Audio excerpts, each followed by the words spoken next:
Alright guys, let's just have a quick look at this warm-up match. I'm pretty sure it is a warm-up match. Because the matchup here doesn't seem to be... Let's fix that. Alright, we've got Turin versus Jacques. I'm pretty sure there is no matchup between these two guys in the round robin to start with, so I think they are just warming up while the tournament is taking absolutely forever to start. So let me just go and fix up all my stuff ready to cast. Let's just crank the sensitivity right down. There we go, and then we'll have nice smooth zooming. Alright, so we've got Turin to Ramba in the top right corner. He's going to go nice and yellow. He's going to actually play Aeon, which is interesting. Well, not so interesting. He's going to get the extra range on those Auroras. He's got a first engineer out and actually looking fairly aggressive. He's got a second Aurora out of the factory, so very aggressive play there from him. He's actually not going straight for the Hydro. He is going for the Mass Extractor. Down here, Jacques is looking a little bit different. He has taken UEF and he's gone for a little bit more traditional build where he has put that first engineer out to get that Hydro started, and it's going to be a little bit more of a delay before he gets anything out. And so he's put out a first Mech Marine. So depending on the timing and how Turin plays this could be very interesting, because we're going to find an Aurora running smack into a couple of Mech Marines, and it's going to have no problem dispatching those guys at range. So that could be a very good play from Turin, or it could set him back an eco quite significantly, because he is only just now getting that second engineer out to the near the Hydro. Well, actually it's not going to assist with anything in there. It's going to be on reclaim duty, so a little bit slower there with the engineer production. Alright, and it looks like Jacques' strategy is first ACU according to chat there. That is interesting. But we've got this Aurora moving down. This is going to be the one to follow just for the time being, because that is potentially going to be quite devastating if it can get in there. There are a decent number of Mech Marines. The ACU has moved off to the center now, so very nicely played there from Turin, because he is going to be able to get that Aurora into an undefended base. Although I can't help but feel he is maybe taking a little bit too long. Yudi, this is not the tournament, I don't believe. This is just a warm-up match. I think Jacques and Turin got sick of waiting. If I have a quick look at Challenge in the background, what have we got? Round 1, Jacques is up against Bravo, and then Farms Lettier, and then Procrastinating. So he won't be up against Turin in this first stage of round robin, which is why I'm thinking this is a just a warm-up match. Is there only a 1 second delay on that? Wow, that's pretty awesome. I've certainly not configured a delay, but I wouldn't have expected it to be that quickly.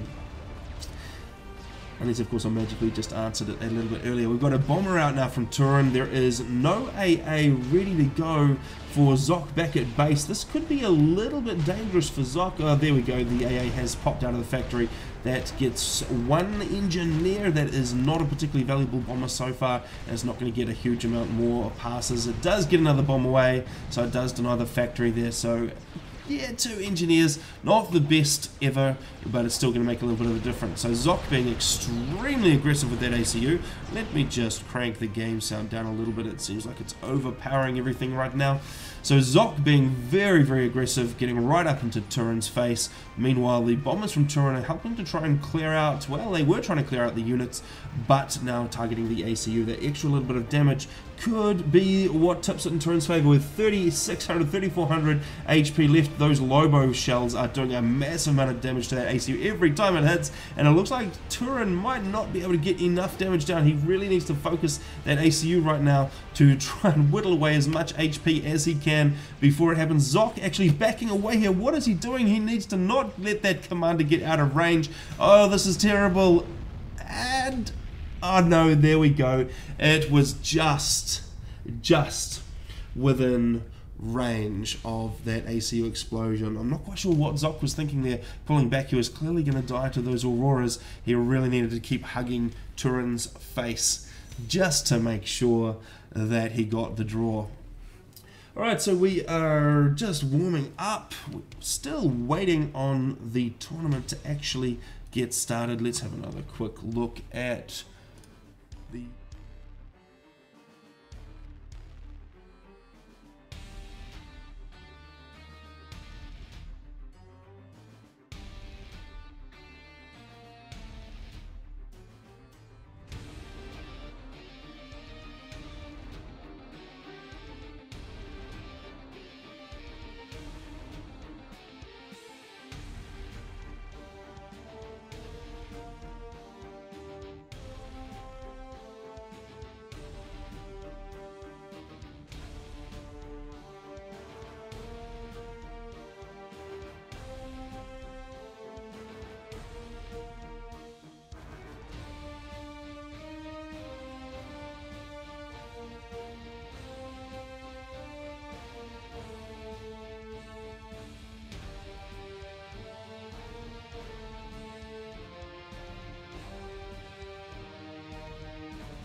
Greetings, Commanders, and welcome to the Legend of the Stars 2017 Championships. We are all very excited to be here. It is the culmination of all of the qualifiers. The top talent is present and accounted for in this tournament. This is, of course, a two-day event, and this is just day one. We are just getting started. It is going to be one heck of a faff skill fest, I do hope. Alright, so we are going to go and have a look at Aslow versus Turin to Rambit. The first part of the tournament consists of a round robin. So these guys, I think they might be doing best of three. We'll have to check it out. But Aslow versus Turin to Rambit looks like it's going to be Eye of the Storm. Let's not waste any more time. But first we will say thank you to Legend of the Stars for sponsoring this. There is of course a $500 prize for the championship that comes out of this event. Big thank you to him, big thank you to Taquito and everyone who has helped organize this tournament. Well done everybody, we are finally here. So let's head through to Eye of the Storm. Alright, let us get ourselves sorted. We are on everyone's favorite map, well, somewhat favorite map in any case. It is Eye of the Storm. Let's go and have a look at how our contenders are going. We've got Aslow in the top right corner. We have got him picking the UEF faction this time. He's going to go for that first land factory. And then by the looks of it, 1 and 2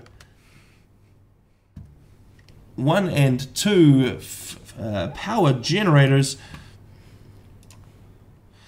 and then we'll grab those mexes. Alright, sorry for the interruption there, guys. So he's going to get an air factory up after that. He is going slightly light on power. We can only see just the 5 power generators, so he'll be relying on getting out to this hydro fairly quickly. Down in the bottom right corner in classic yellow style for Turin to Rambit, he's opted for the Siren faction. He's got his first land factory down, getting adjacency on one of those mixes, and we can see he's going for an awfully similar looking build, just 2 power generators before he gets his air factory up and running, 3 more, so clearly the meta is 5 power generators for these guys. And this Engie is actually already out and just getting started on that Hydra. So that will solve all the power woes that Turin to Rambit will suffer if he doesn't get that up and running. Aslow also getting his Hydra up and functional at this point. So we've got just a little bit of lull in the action while these guys get their economies underway. Let's see if we've got any orders. We can see that these guys are taking a opportunity to lay down a whole lot of build queue. So we can see all across the map there, it must be an engineer, or is that the ACU moving across? We will see. It looks like it's actually off the initial build order. So the ACU has got a whole ton of stuff queued up. Hopefully there's not going to be any interruptions to that. Meanwhile, Aslow not quite so up to speed with laying down all of that build queue. He's going to get just this one land factory over here and not quite spend as much time planning everything out. Both the guys starting to send engineers to the center now. They're obviously opting not for transports but for wandering across the water or floating, as the case may be. There we go, nice little balanced floaty engineer. He's going to get out to the island. We can see both these guys trying to snaffle up those 4 big rocks of reclaim. That will be nice for them to pick up and give them just that little bit of a leg up to start with. This map is a little bit slow to get started. There is a fair amount of expansion that needs to happen before you come into contact with each other. There is a scout out for Aslow now though that is going to get a little bit of intel. He will see there is an Engie heading out to oppose his reclaim plans in the center there, but we'll see how well that works because there is an interceptor which is going to take it out of the skies. Alright, Aslow's got his interceptor out now, but just a little bit late to the party, not able to secure any intel. But if he is lucky, he will pick up exactly the same as Turin did, and that looks like that is exactly what happens. So both these guys managing to deny that first scout. It is way too early in the morning, and I'm getting my tongue all tied up. But what can you do? We've got Aslow actually first to reach the bottom left expansion with just a Mech Marine. Unfortunately, Mech Marine probably not strong enough to be able to hold that corner all by himself. And we've got another Mech Marine trying to get in across the right-hand side, but running smack into a Mantis. That is not going to be particularly good for his health. And he's getting a lot of micro there, taking advantage of the slow turret turn speed on that Mantis. Unfortunately, getting caught up a little bit there and eventually going down. So a little bit of a hero, bit of micro, but unfortunately not quite paying off. However, on this side, he has managed to get away. That Mech Marine speeding off, just trying to go and pick up an NG. I think Aslow is probably hoping there is an expansion engineer already on this peninsula, but unfortunately that is not the case. The NGs are a bit further back. And what do I hear? Some bombers. That is a little bit of a pickup there from Aslow. He manages to deny that engineer, which is going to buy him extremely valuable time and let his NG grab all of that reclaim. So despite losing air and losing that bomber, he has actually managed to buy himself quite a bit of time. It will be a while before Turin can get on that center island. So that's going to give the reclaim and those 4 mexes, which is going to help out in that spam production. Let's just have a look at the scoreboard and see how they're going in terms of eco. We've got 23 mass per tick for Turin and 21 for Aslow, so just 1 mass extractor in it so far, so not a whole lot of difference. But Turin trying to make use of that air advantage that he's got. He's coming right over the top of Aslow's base. He's going to try to clear out all of the air and secure absolute dominance of the skies in this early stage of the game. Looks like Aslow is finally going to get a scout away that might be able to pick up a little bit of intel. Of course, and there's it flies next to those interceptors, which seems to be the plan. He's probably just looking out for any engineers that might be coming to challenge his superiority on that island, but he will find that there aren't any. But just continuing to lose those interceptors to the superior forces that Turin has in the sky. Alright, the ACU for Aslow coming into a Mantis. It will get underway with that last bit of build queue that Aslow has put together. And it looks like he's probably going to be using engineers to help secure this corner. He's probably going to spam a few NGs and a little bit of combat units out of this factory. Having it further back just means that he can secure it a little bit more easily because he can get to it earlier. The factory is up faster. It can build engineers and combat units just to get himself a little bit of a leg up. What is this though? The bottom left corner still completely absent. The ACU, well, that's pretty even actually with Aslow's progression across the top there. He's coming in, but the difference will be he's going to carry on right into the corner with his ACU, but that does mean it's going to be another minute or 2 before he is able to get that factory up and running. We've got a little bit of ground AA coming out from Aslow now as well, because he does realize he has lost that air dominance, and we see a Jester out. The ground-based AA and the interceptors combined did manage to take it out, but what is this? This is a very cheeky move here, as long as he finishes actually doing it. There we go, and it's away. So the Jester will come in and take out that NG. It's going to be very handy for Aslow that he does have that factory on hand, because he's just losing his build power out at the expansions there.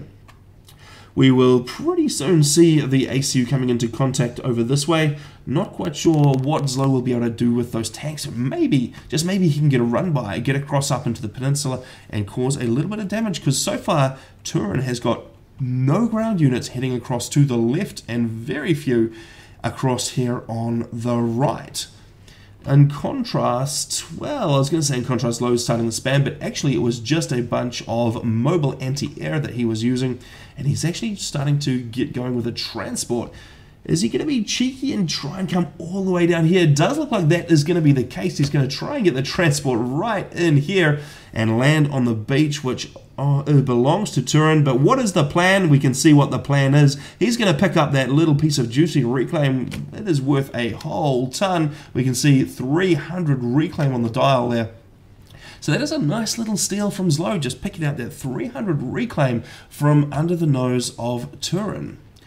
Meanwhile, though, Aslow continuing to lose expansion to these Jesters. He is just not able to combat it. We can see a bunch more mobile anti-air. Well, a couple is a bunch sometimes. They are trying to clear the skies, but those Jesters just so mobile. It is very, very difficult to prevent them from just getting in there and taking out the expansion. In fact, if those Jesters can get past, there is another expansion, which is going to be easy pickings down here. that is going to go down, but it looks like he hovered the Jesters over the big stack of mobile AA, and it didn't really work too well. However, the eco is going pretty well in Turin to Ramba's favour because all of the suppression that he's had. Look at all those 5 empty mechs positions. At that point, we can see 59 on the scoreboard to 41 mass per tick, so hugely in favour of Turin, and he managed to get a bunch of NGs out to the centre island and grab all of those mechs as well. So the eco game really not going in Zlow's favour just at the minute. We have got torpedo bombers out from Turin. That is interesting. Before he's built much navy at all, he switched up to Tech 2 air, and he's going to throw some torpedo bombers out into the sky. So really trying to make use of that air advantage that he does have. If he can get in and take those frigates out with the torpedo bomber, they are hugging the shoreline, trying to make it difficult for them to get torpedoed, but it will still happen. He's going to start eating away that HP. If he can clear those guys out of the water, that's going to leave it wide open for air and navy in Turin to Ramba's favour. That is going to be very difficult for Zlow to come back from. He is managing to slowly grab his expansions back. Nice little transport drops around to get those mexes, but it's still a little bit of a problem for Zlow that he is playing catch-up.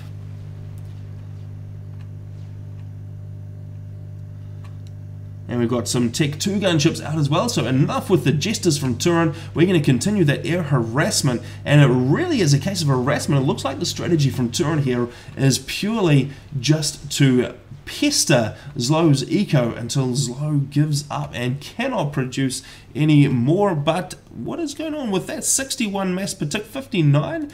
It looks like Zlow is countering that by getting all of his mass extractors upgraded. He's at all 4 in the core base at Tech 2 now, and we're looking at just 2 of them for Turin. But these guys here are mostly upgraded as well, so that's already a lot of investment. So again, we'll be seeing a little bit of a jump in eco from Turin. But Zlow just trying to make up for that eco deficit with those Tech 2 upgrades and doing a very, very good job of it. As more come online, we can see 67 mass per tick on the scoreboard. So a very good effort from Zlow, definitely there. It looks like Zlow is going to switch his main naval production facilities over to the top right hand corner because he's been fairly well harassed on the left there. But meanwhile, those gunships, and there's 2 of those renegades out now, they are just continuing to cause all sorts of strife. We can see more AA going up, static T1 anti-air as well, just to try and keep that air from getting in and causing all sorts of trouble. We've got a good stack of interceptors out now, not quite enough there for Zlow to be able to match Turin, but we can see 3 air factories all working very hard. Is this one building interceptors as well? Yes, it is. So we've got 4 air factories working on interceptors at the minute just to try and get that air game back. And what is this? Look at all the assistance on that. Turin is going very, very hard on that Tech 2 air factory, but still only the 1 naval factory, so relying on those torpedo bombers to be able to clear the waters out. And that's actually having a very, very big impact on Zlow right now. He just can't do anything with those frigates. Not enough AA on them to make a difference to the torpedo bombers, and they are having an absolute field day. And now we've got the renegades over on the top right starting to try and eat into Zlow's expansion here. There is definitely a lack of AA in this corner. We can see that entire T1 force just about going down there to the renegades, and Zlow is going to have to back up and get in the water because he is not going to be able to withstand that for too long. He is actually at risk of losing that entire expansion because he just doesn't have much AA online, and no Tech 2 anytime soon as well. If he could get a Tech 2 land factory, a couple of bangers, and hang on, we're talking about air cleaners, I forget the name of them, Tech 2 mobile flak. In any case, if those guys can get out in the corners, that will do a very good job against the gunships. But Zlow just taking his sweet time in getting that working. We got a Tech 2 upgrade. Let's have a look. We've got just this 1 land factory back here still producing NGs. It looks like it will have to be over in this corner that he's going to switch up to Tech 2 to get an HQ. But wow, that is having all sorts of problems for Aslow. He's managing to keep up in the eco game, but that is by pouring all of that eco into mass extractor upgrades, and unfortunately it means he's not going to be able to keep up in the production game. We've now got a Tech 2 Naval HQ online for Turin, and a whole ton of assistance for him that is going to be able to spam out some destroyers in the very immediate future. I just don't see Aslow being able to counter this. What is the gameplay going to be here? More T1AA going down to those gunships. There are still 4 in the skies. Well, another one goes down to 3. It's costing Aslow very dearly in terms of interceptor numbers, but he might, if he micros carefully, start to turn the tide in that air game and be able to make that difference. But a very, very poor bit of micro there means that he gets absolutely shredded. He managed to do a pretty good job of cleaning out those renegades, but still very costly for him, and he has not been able to secure that air control. We've even got mobile anti-air, sorry, static anti-air out in the water as well, just trying to keep a lid on all of that aggression coming out from Turin. But still, we see more mass extractors at risk. This Tech 2 mass pump is going to go down very, very shortly, and this is all defensive for Aslow at the moment. We've got that Salem class destroyer out of the gate now as well. That I do believe is the first one that Turin has gotten out of the door. And combined with all of these frigates, I don't think there's going to be too much of a problem running over the navy of Aslow. He can sit back at range, use that destroyer as a main cannon, and really go to town on the little bit of navy that Aslow has managed to put together. Meanwhile, gunships clear out the eco. It is 63 mass protect to Aslow at the minute. Well, 73 if you believe the scoreboard. It's bouncing around just a bit. And 80 to Turin.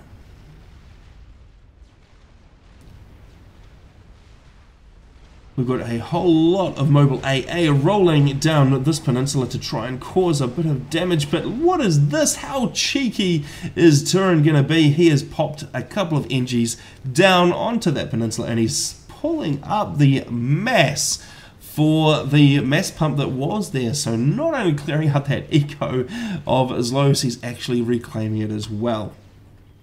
Alright, we have got the first Salem rolling into the bay here for Turin, and it's going to start to lay down a bit of fire. He probably wants to stay back just at torpedo range so that he can take out this navy without too much trouble. There is still a good number of frigates in there. He wants to be a little bit careful. He wants to just keep back and kite those guys a little bit.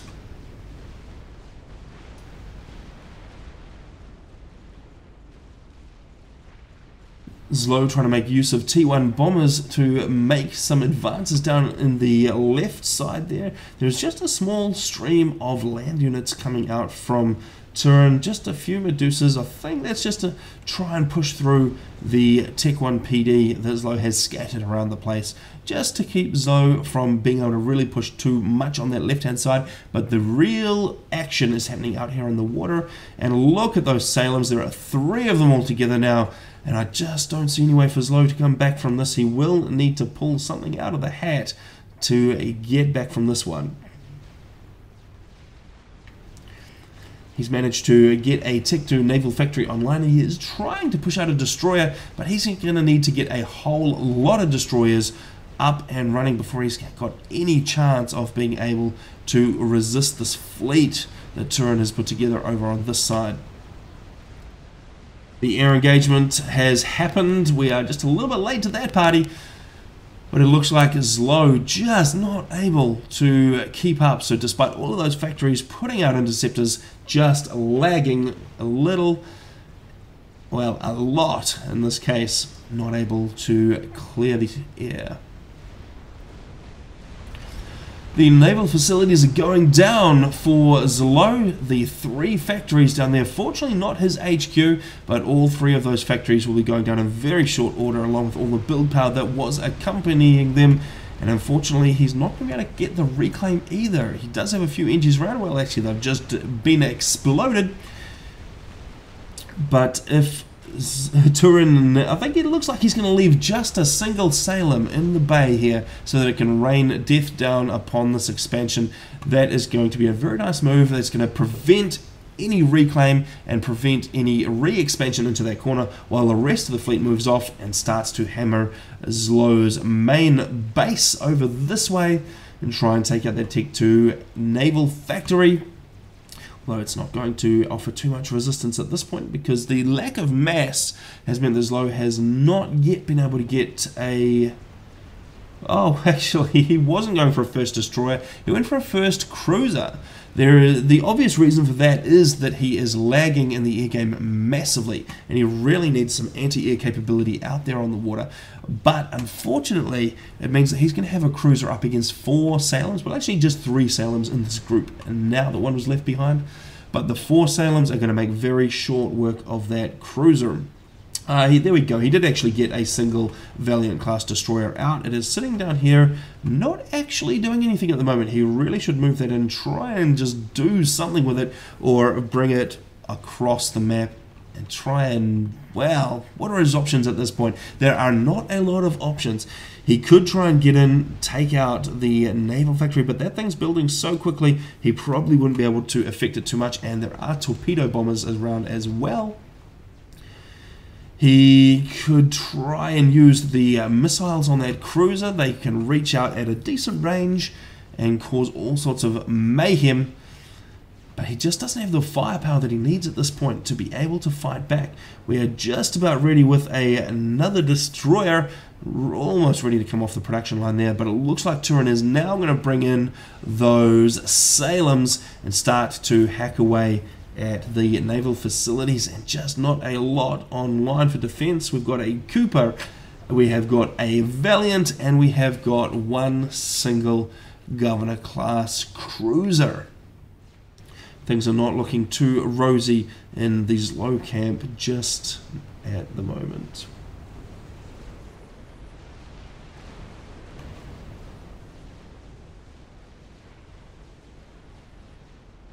Turin just being absolutely dominant with that airplay right now. He has got, how many air factories running? He has got the Tech 2 spamming away. He's got 3 more air factories there, and then 2 more up by this Hydro. So a pretty huge number of factories. They're all spamming out interceptors, and that has kept him really, really on top of that air game in this match. Alright, the Salem's just mopping up the last of that, and Aslow is throwing out the GG because he realizes there is nothing more that he can do. A little bit unfortunate for Aslow, but that is how the cookie crumbles.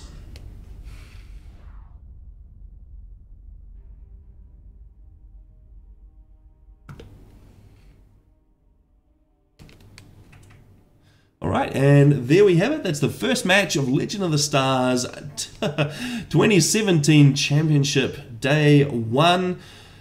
Well, let's talk about how that went. Aslow just not able to secure enough eco. He did a really good job of keeping up with Turin, but unfortunately it was at the expense of unit production. Turin managing to get that early air control. It was absolutely brutal on those expansion points, and that just suppressed Aslow enough that, well, that was it. Alright, that is round 1 of the tournament.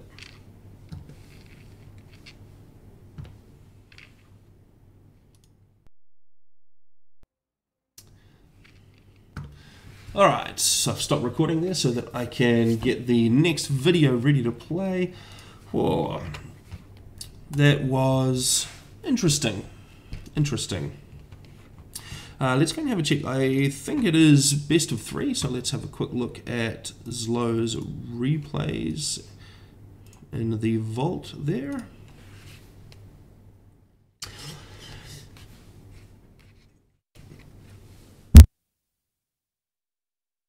Excuse me. Oh, man. All right, so we've got Finn's Revenge. Oh, really? Really? Taquito, you picked the map poll for this, didn't you? Okay, Finn's Revenge. Let me go and get sorted for this match. They're... hang on, was that only a 3-minute match, or are they still playing? No, it's still playing. Alright, so they're a couple of minutes into the match, so we'll be back very shortly with Aslow versus Turin, match 2.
Hello and welcome back to Legend of the Stars, the 2017 Championship Day 1. We've just finished with Aslow versus Turin Taramba on their first match. That was on Eye of the Storm, and that went Turin Taramba's way. So we're going to head on over now to Finn's Revenge.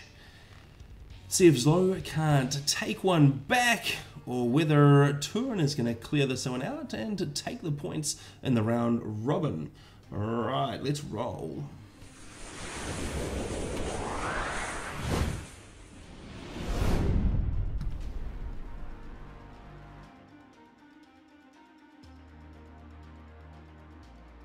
And here we go. We are on Finn's Revenge. We've got down in the south, Turin to Rambo, this time going for UEF. He's going to throw down that first land factory, 2 power generators, and then 2 of those 4 core mexes.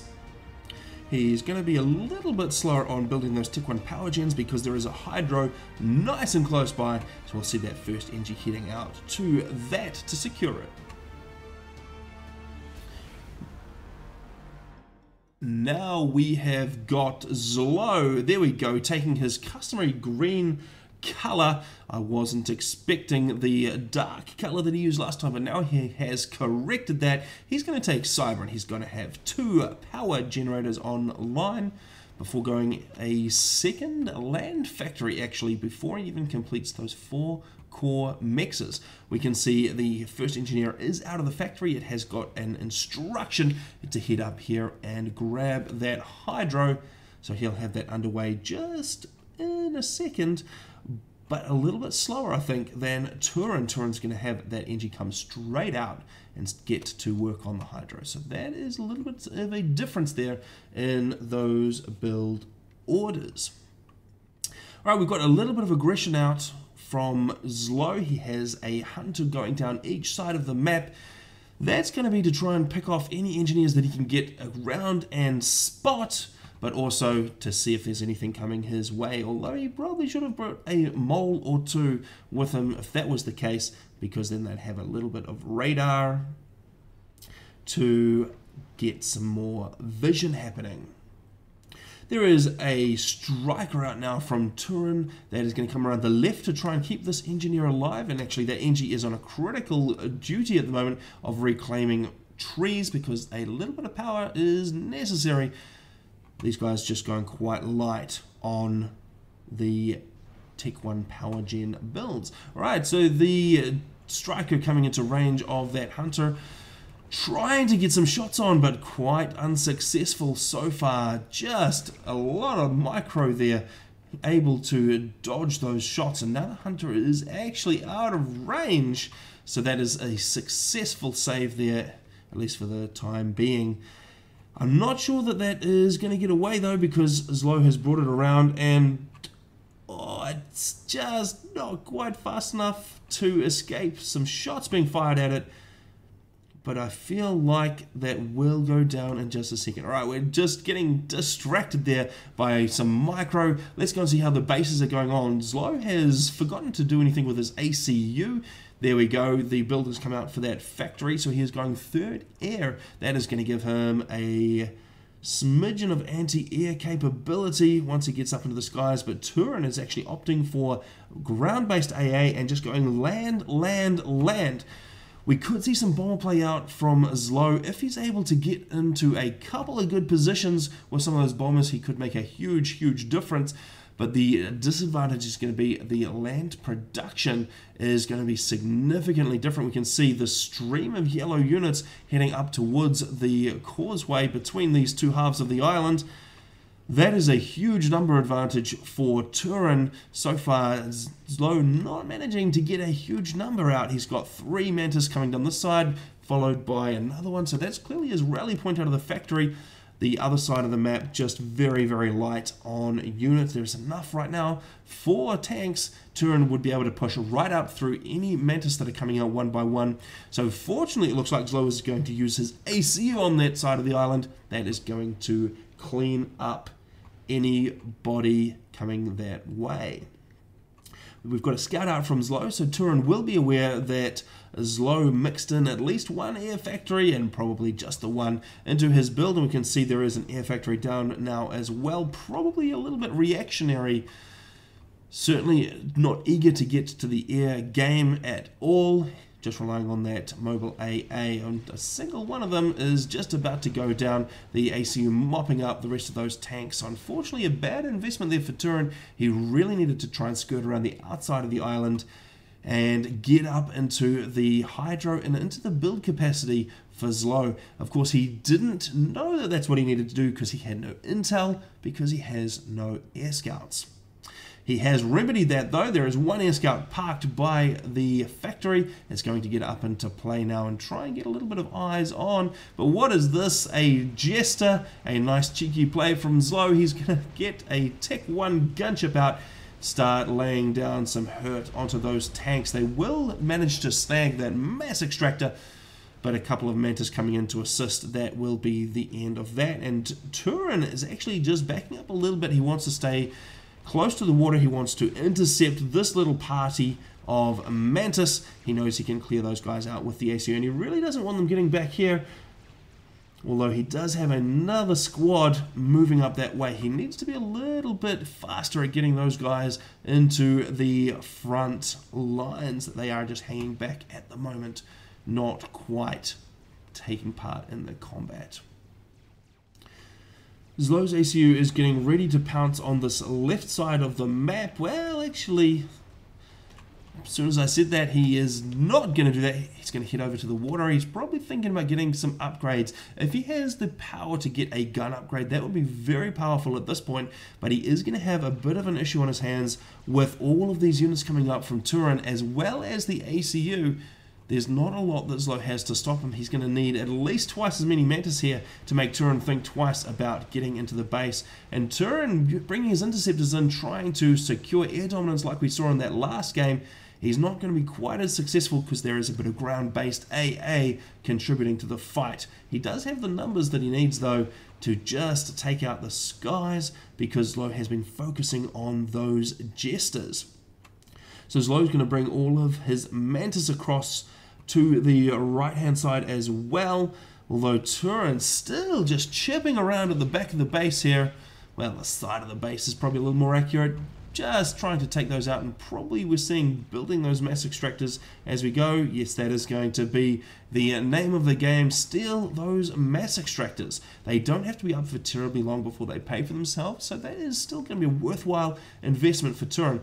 Turin, though, managing to get a pretty solid army of Tech 1 units accumulating across the other side of the island here. He is going to be able to push through, especially with that ACU. If that comes in from one side, the army comes in from the other, that's absolutely no question he can clear out that force there from Aslow. This is a slightly different matter. Aslow has been building up a lot of Mantis. It could be a little bit of a more even game, especially with some firepower coming down from those Jesters as well. Now Aslow looks like he's going to try and capture that ACU, get it all wrapped up. If he can get under the feet, that is going to work fantastically well. I feel like Turin is probably just a little bit too close to the water. Oh, Turin having to go around. There we go. There are units under his feet. Turin is tangled up. I don't know if he can keep up. Yes, there are. There are more Hunters and there are more Mantas right under the ACU's feet. How is the ACU faring? He is down to 6,600 HP. Unfortunately, just running out of units there. They are going to fail in their task to block that ACU. He will get under the waves. It has cost Turin quite dearly, a lot of HP there, and a lot of his Tech 1 army. This was a good group of Mantis that Aslow managed to put together. But unfortunately, leaving a ton of reclaim in the ACU right there on hand to pull that up. Aslow just hanging out in the middle of the map here. Did he get any upgrades? I was not watching. Let's just have a quick look at his ACU and see what he's done. No, he's just been hanging out, not quite sure what to do. It looks like he's going to decide to come and join the fight. If he can get the AC over here, that's additional firepower, but more firepower is not what he needs right now. He has got the firepower that he needs. What he needs is to get this commander wrapped up and bring him into submission.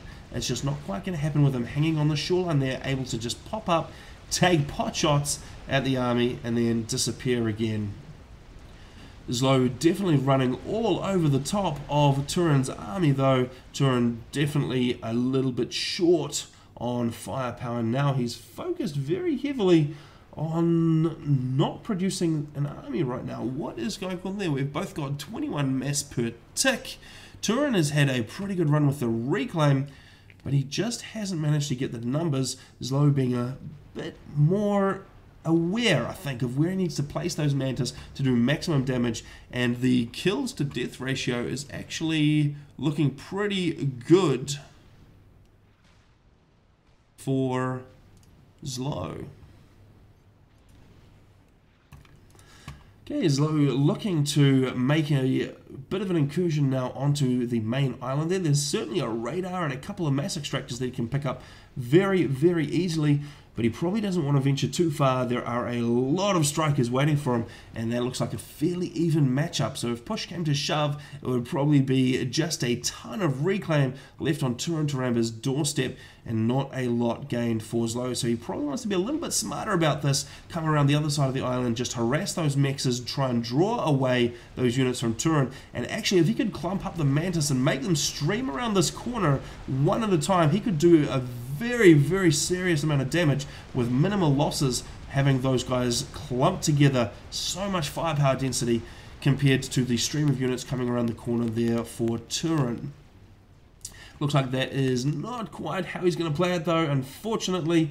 So he's going to have to back those Mantis up because they're actually at risk of all getting killed off by that army, getting pincered and turned into reclaim. Small scale fight over in the north as well. It looks like it is slightly in Aslow's favour, but neither of those guys really wanting to commit just at the moment, so they are going to pull on back. Aslow definitely has the numbers though to punch through at least this first group. Turin sending another group of reinforcements around the back to the left just to try to secure that side. He wants to be careful with this though, because look at all of the Mantis rolling up here from Aslow. That is not something that Turin wants to face right now. Let's have a quick count up. We have a total of strikers. We have 51 for Turin, and let's see how many Mantis Aslow has been able to piece together. 53, so very, very even on the T1 tank game. Look at Turin, right up back into the green, back to nearly 12,000 HP. It looks like he's probably thrown T2 on that commander. He doesn't have the gun, he's up to 14. Actually, he's got 2 veterancy. Did he throw an upgrade on? I wouldn't be surprised if he did. Let's just have a quick look at what he's got. No, that is purely the veterancy and regeneration from hiding in the water.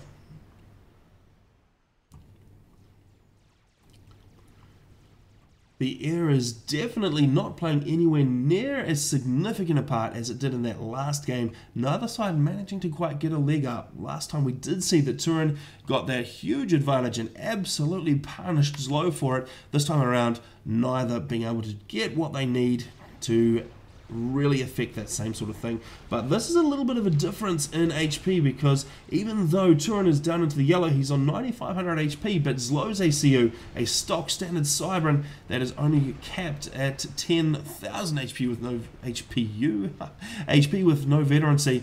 So he's going to have to be a little bit careful that he doesn't get taken out. Every one of these Lobos that lands a shot, if he stands still, that is a huge amount of damage. Just look at the HP evaporate off that ACU.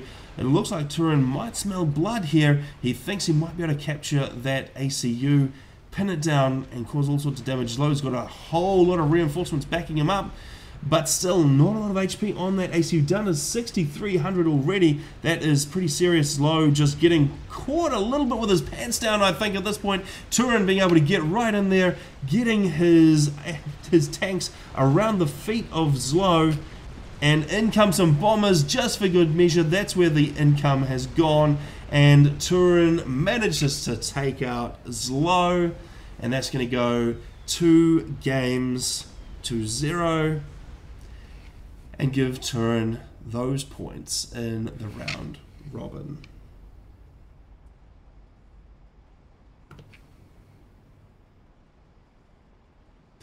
Alright, so there we've got round 1, Aslow versus Turin Taramba. It has gone Turin's way. Aslow not managing to pull anything out of the hat, but it of course is not over for him. It is a round robin, so he will continue to play. He will try and rack up enough points to get through to tomorrow's elimination tournament.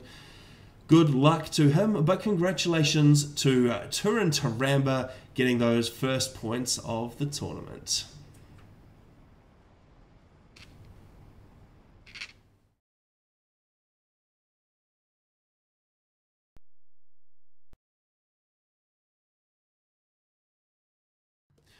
Oh, right. I think I fixed the desk thing.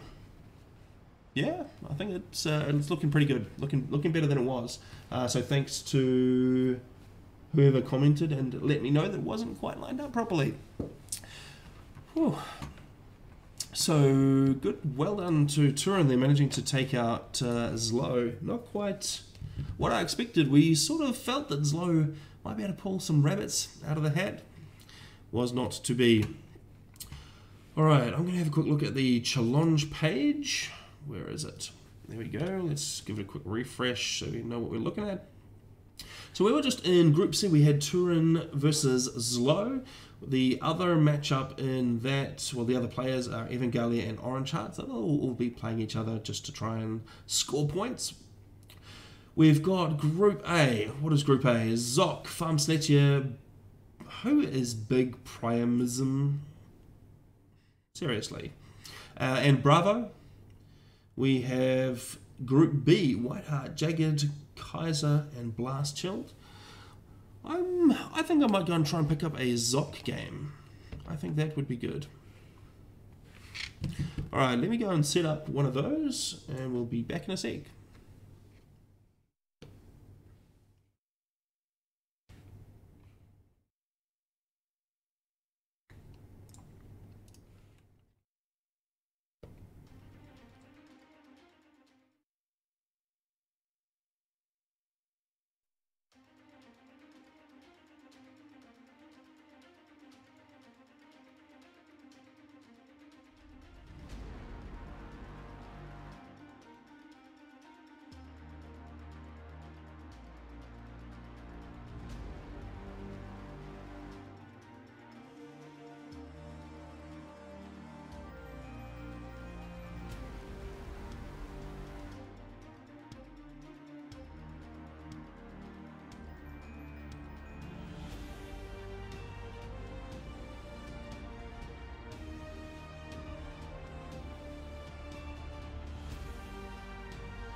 Hello and welcome back to Legend of the Stars 2017 Championship. We're going to move on to Group A now. I do believe it is Jacques versus Bravo. We have another best of three. The first game, as you can see below, that is on Goodlands. Wow, that's going to be a spam fest, I do believe, at this level. Right, so we are going to continue on with our round robin coverage for the day. These guys trying to get as many points as they can. The top players heading through to that single elimination tournament tomorrow. So these guys definitely trying to get it, because there's a $500 prize up for grabs thanks to Legend of the Stars. There's also a fantastic glass trophy for the winner. So, without any further ado, let us head through to Goodlands.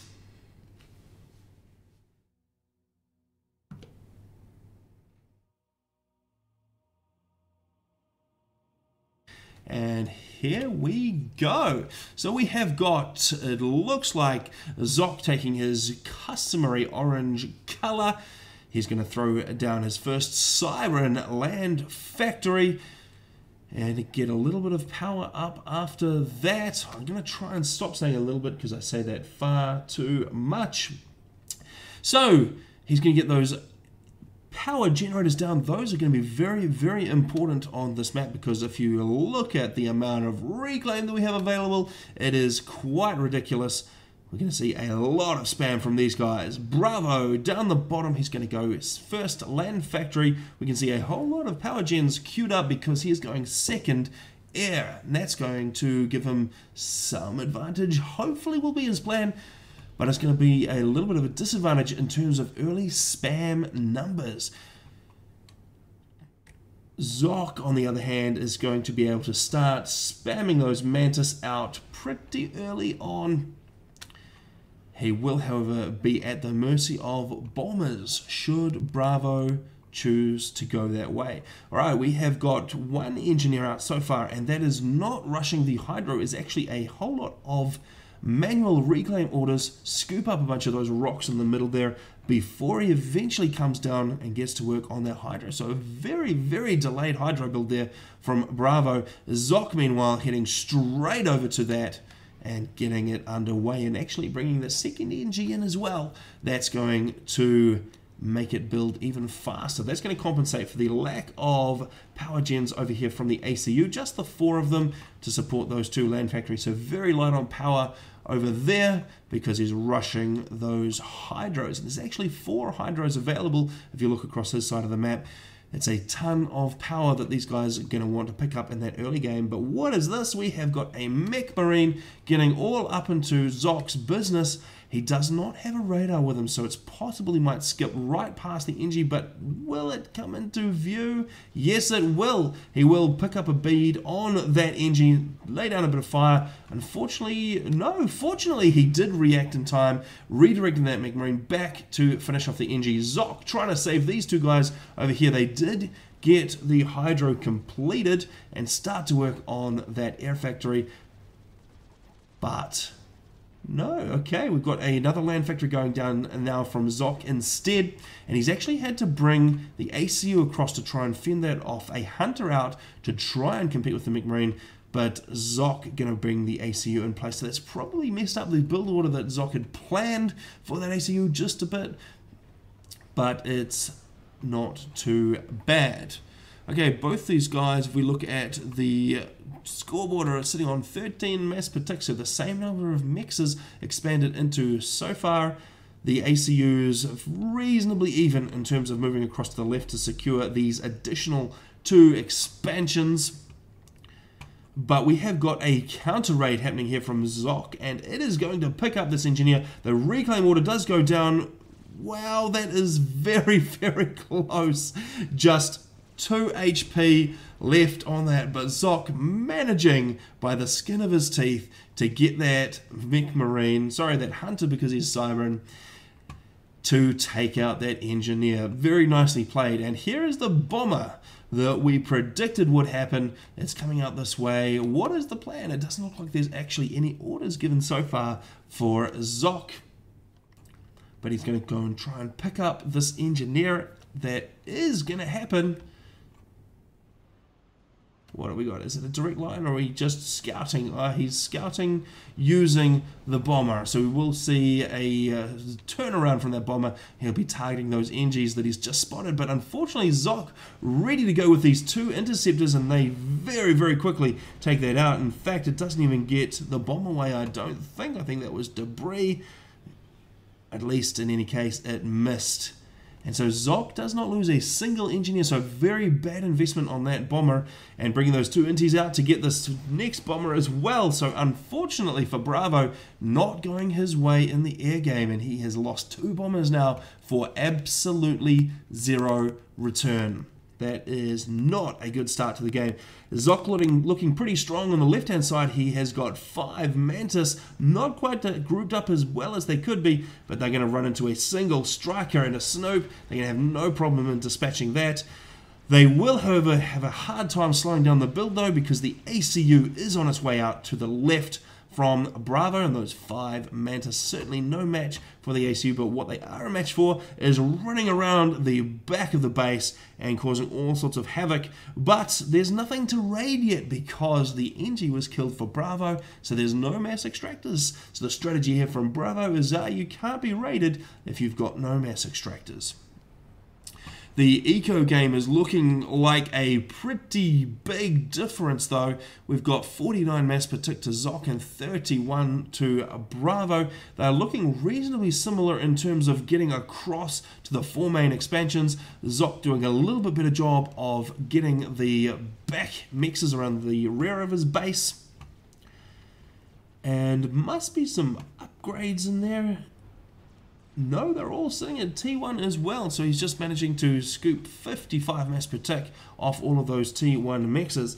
Now, these Mantis are doing some very good work. They're getting into the back of the base and taking out mass extractors. That's going to hamper the already damp eco that Bravo's been able to put together. He's trying to respond, but all of his tanks, they're still moving northwards. He's only getting a couple of strikers in there, definitely not enough to make a difference, so the Mantis are going to move in. I think Jacques was probably thinking about targeting the Hydros there. If they can take out a Hydro, that's going to put a big dent in the power game that Bravo is trying to play, but I think they might get swamped by those strikers before they can effect a victory over the Hydro. It is going to get down into the yellow, but all of the Mantis are destroyed. The ACU finally out to this far left expansion, getting those last 2 mass extractors there, but he is a long way behind Jacques at this point, 52 to 37. Bravo managing to get quite a bit of spam out, but I think Jacques' spam game is probably just getting underway. Look at all the land factories that he has put down, and there are still more to come. He's just paused for a moment while he grabs a couple more power gens. Let's have a look at his eco balance, see how that is looking. He has got a little bit of a surplus at the moment, which is a good place to be. Both of those bars for power and mass not maxed out. That is a very good place to be. Bravo making a bit of a push up the center here. He is going to not find much resistance. It won't take too much of a diversion of some of these forces here, though. They'll be able to head across to the middle and take out those tanks with relative ease. And we can see there's already a reaction there, a whole bunch of the production redirected to the center. So Jacques pushing into the expansions down this side of the map. He's reacting in the center and he is raiding already on this side, and Bravo running out of units to be able to defend. It is looking a little bit one-sided at this point. The it was almost 2 to 1 for just a second, but it has evened out a little bit. There we go, saying a little bit again. Although these mass extractors will go down, widening that gap. And Jacques probably not having to do too much work from this point onwards.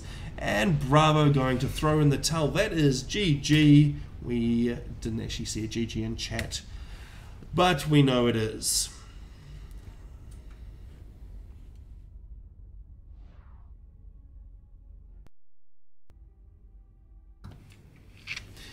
Alright, well, that was the first game there for Jacques versus Bravo, and that did not go Bravo's way at all. Not even slightly.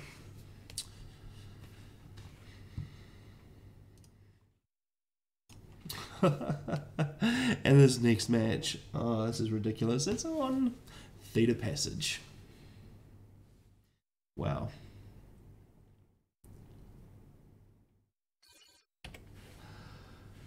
Alright, just looking at chat. It probably is, Achieve Jaguar, because he has a habit of renaming his account to silly things.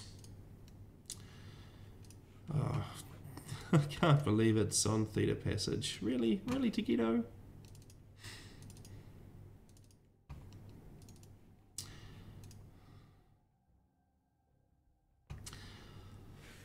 Alright.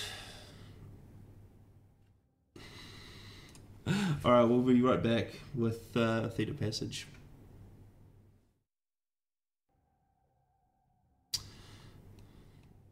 Oh, it hasn't finished rendering. Okay, fair enough.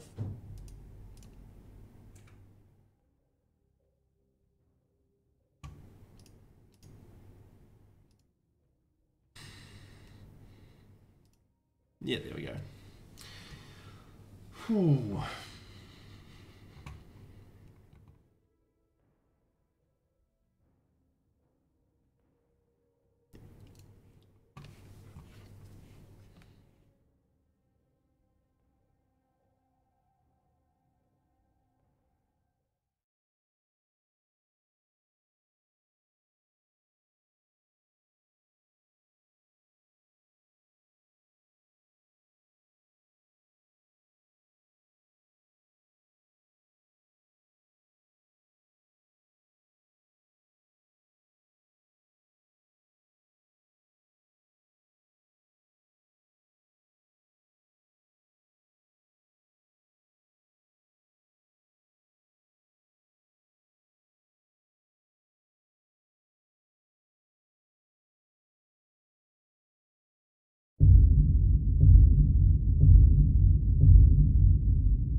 Hello and welcome back to Legend of the Stars 2017 Championship, sponsored by Legend of the Stars.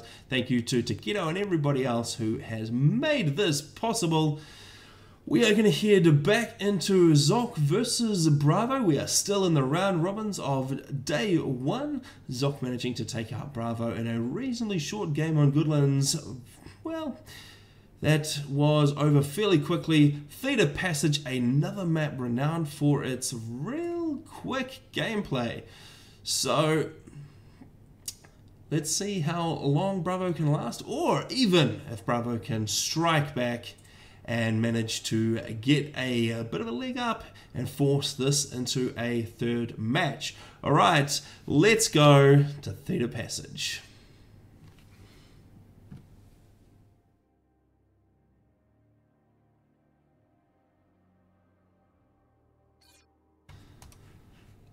Right, we have got Jacques starting in the top right corner.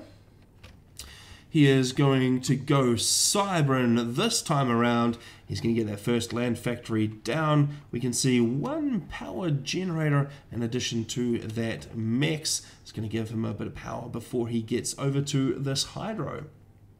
Down in the bottom corner, we have got Bravo, also going Cybran, so it is a Cybran mirror matchup, but Bravo not opting to get adjacency on the mechs with that factory, instead getting it a little bit closer to the hydro so he can get the engineers out there a tad faster.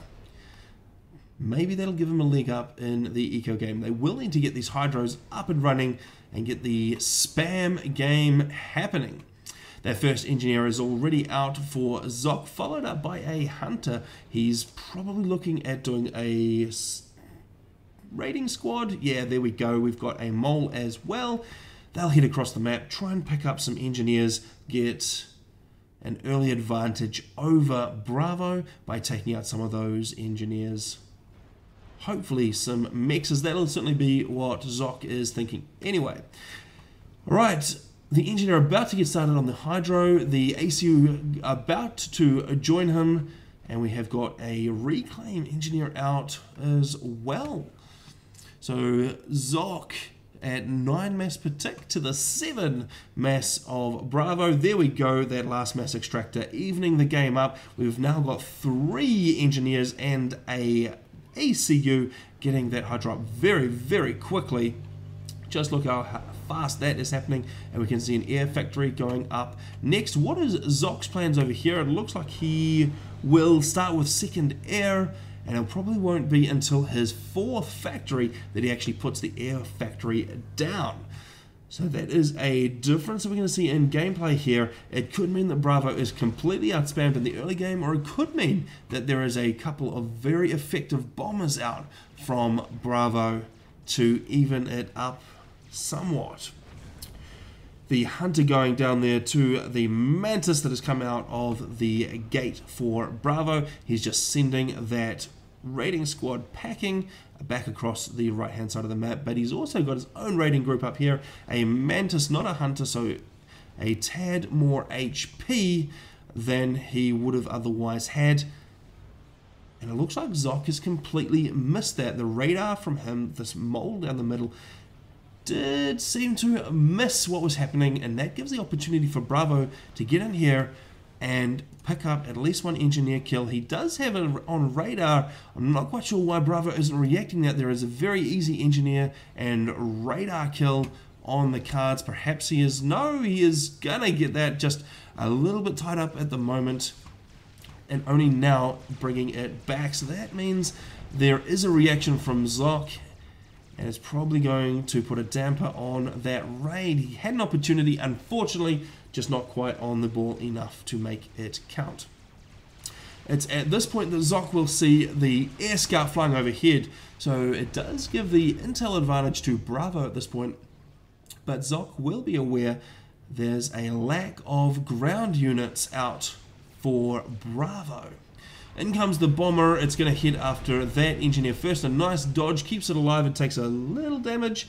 95 HP left on that. The engineer, the next engineer gets the same deal, taking exactly the same amount of damage. And we do have an interceptor right now. Jacques has completed that 4th air factory. The bomber will get another pass, but to no effect. So actually no bombs were dropped. So that means the bomber actually completely ineffective from Bravo. So we do see the same deal again with a lack of effective bombers.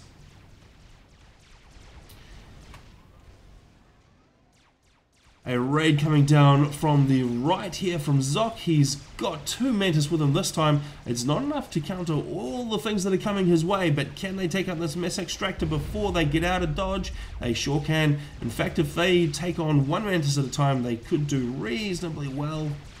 Well, they'll get a single Mantis kill before the group comes in and finishes them off. Alright, Jacques' ACU just pulling back a wee bit from the front line there, not wanting to tango with Bravo's ACU too much at the moment, but he still has got a pretty good unit advantage with his ACU. There's only 5 or 6 Mantis down here with Bravo, and we've got a good squad here, including some AA just in case there is a bomber or 2 headed their way, but I don't think we'll see much more in the way of bomber play from Bravo. It has cost him just too much, and he's had no real win out of it at all. What he will do, however, is be able to pick up these mexes around here, just do a little bit of a raid. He's only leaving a little bit of reclaim, so it's not too bad for him. And he's going to throw down a point defense as well. So Jacques looking like an uncharacteristic static bit of gameplay, and Bravo is actually not going to have any of this.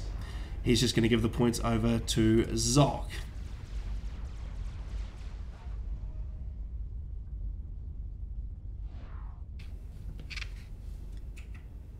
And that is the end of Bravo's run against Jacques, not being able to capture any points. But top marks for trying. At least he is in the finals. That is something to be said, because this is just the top 16 players. So just being here is an achievement in itself. So we won't be too hard on him. If he is undone by Jacques, who is looking, well, fantastically strong at the moment. During ladder week, he had a very, very high wins to losses ratio. Jacques does seem to be on fire, even though he is in Australia at the moment. Still he is looking very, very strong.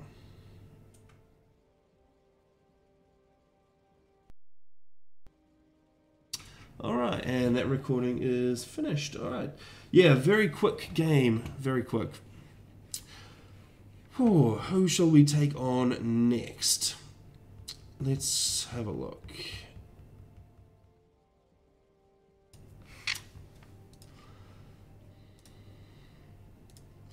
Okay, so in Group A, Jacques against Bravo. We've got Brig Premism against Farm Sletje. Jacques will be taking on Farm Sletje next. This is looking interesting. What else have we got? Group B, Jagged versus Kaiser. That's interesting. We've got Whiteheart taking on Blast Chilled. Down in Group C, Orange Heart Evangelia. And in D, Nexus Thunderchild. Who is Thunderchild? Why do these guys keep renaming? And Blinchik versus Ajax. I feel like Jagged Appliance Kaiser would be rather good games. Let's see if we can find them in the replay vault.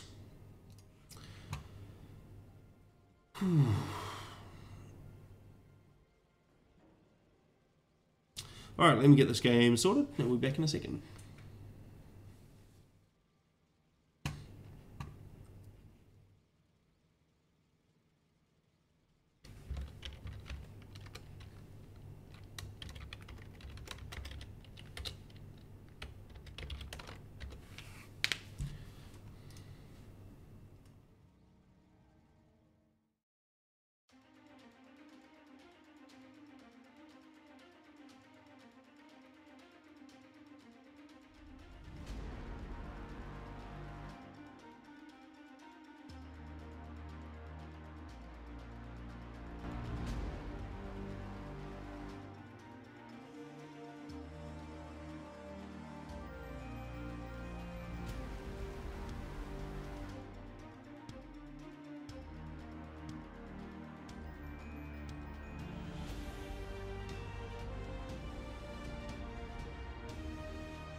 Okay, interesting glitches there. Alright, here we go, back to Legend of the Stars 2017. Welcome back. We are going to head on to Kaiser versus Jagged Appliance. It looks like the first game ready to go. It's going to be on Point of Reach. Okay, that is a favorite map by all. Alright, let's head on over to Point of Reach and see how this is going to play out.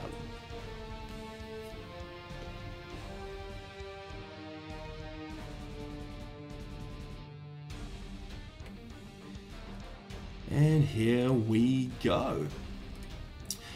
Let's have a look at the top. We've got pink, so that must be Kaiser taking his customary pink color. He's going to go Cyber, getting adjacency on that first mass extractor. And it looks like not really thinking about queuing up any orders. There we go. Now he's put them down. So he's going to get 4 core mixes, 1 power generator before heading across to get that Hydra up nice and quickly. And down in the bottom we have got Jagged Appliance. He is going to also play as Cybran.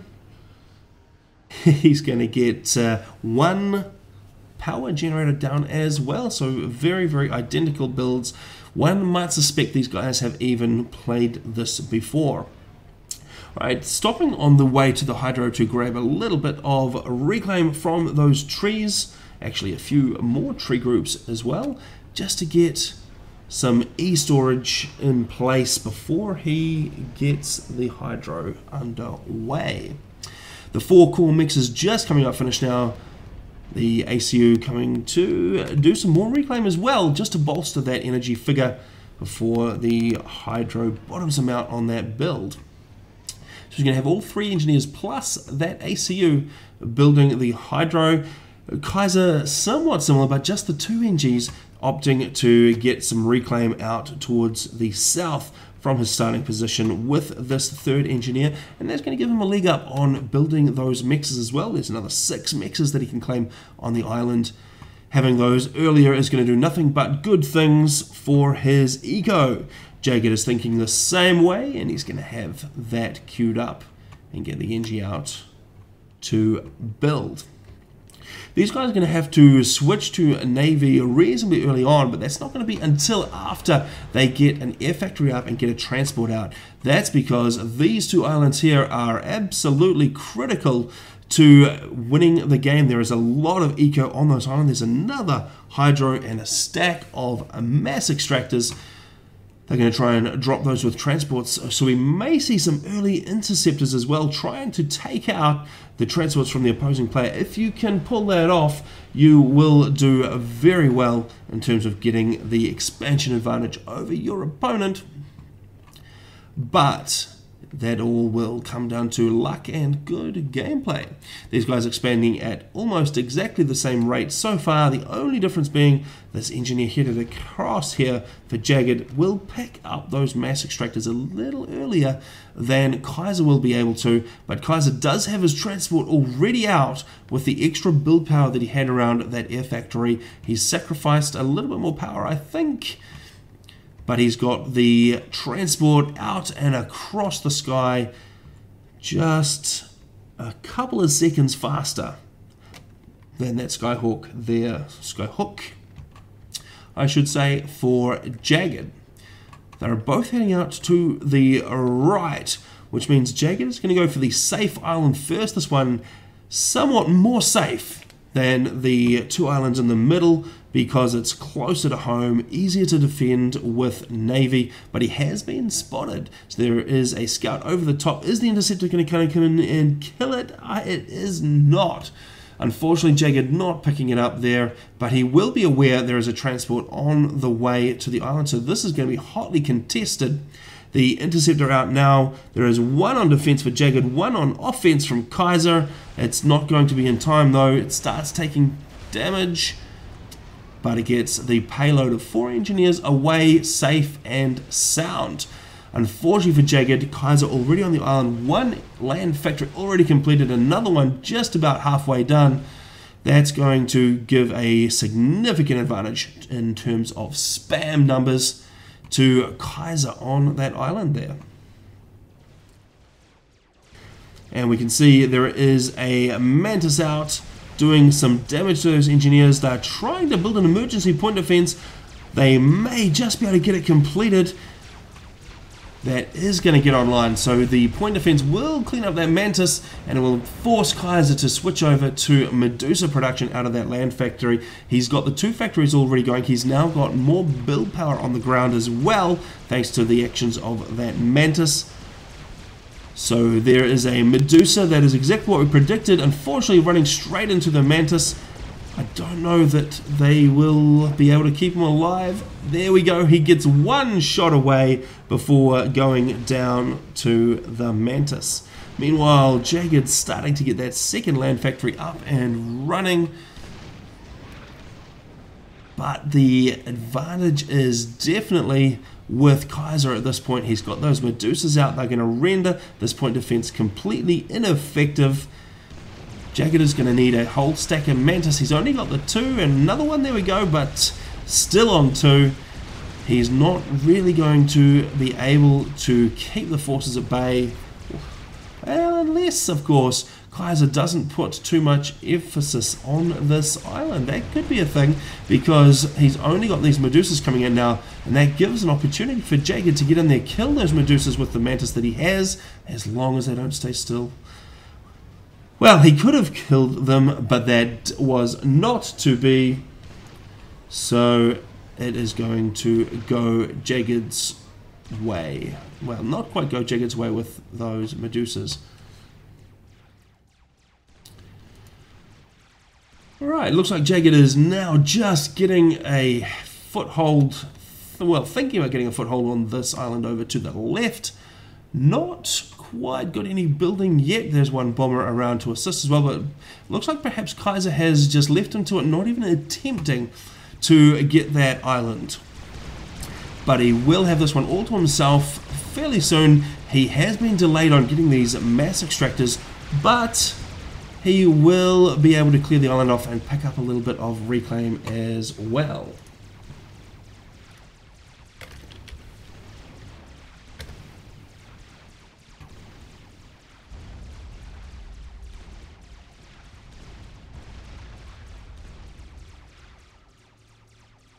Alright, so the island is a little bit underway here with the 1 land factory and now a second one going down. Then we have got this expansion, which is nicely secured for Jagged. How is his eco going? Let's have a quick look at the scoreboards. We're sitting on 59 apiece in terms of generated eco, and let's just have a quick look at the reclaim figures. They are also very, very even. So despite the reclaim left over here, it's not going to be too much in it. A slight advantage for Kaiser. We can see a start to shift into Navy. Now we've got 1 naval factory down. We have got no naval factories actually for Kaiser yet. He has some planned, but there is a lot of build power on those. So they will be going up fairly quickly once that happens. And Jagged actually cancelling that to just have the 2 naval factories, so probably not pushing it too hard in terms of Navy just yet.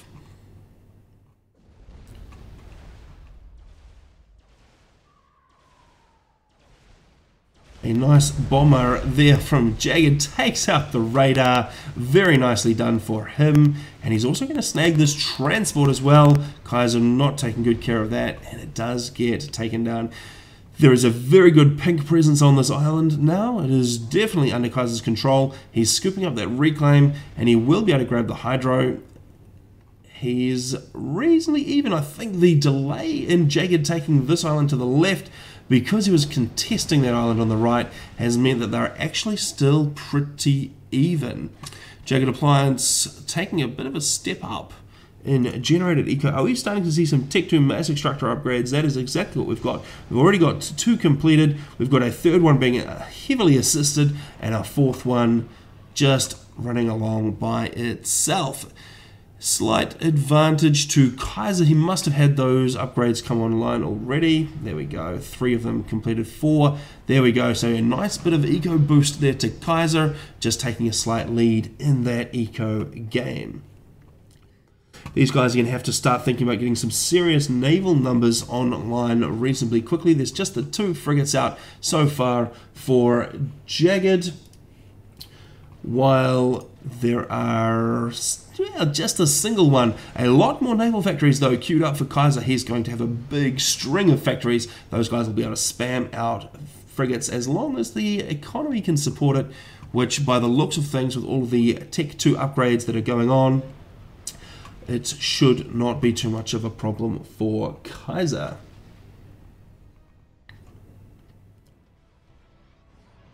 Jagged Appliance building a ton of walls. This is a very interesting play. I suspect that he is expecting hover spam. Well, actually, no, it's not hover spam. It's going to be Wagner's, so it's going to be, what do you call that, submarine tanky spam? Something like that anyway. So he's expecting those guys to start rocking up onto his island, probably thinking there'll be a Tech 2 support factory showing up on this island any second now, which is exactly what's happening. And what is going to come out of the door except Wagner's. So that is going to be the order of the day, I think, there from Kaiser. Jagged, though, being very, very good at anticipating what is going to happen and getting ready to counter it straight away. Meanwhile, a little drop over this side has seen some Mantis take out a few mass extractors.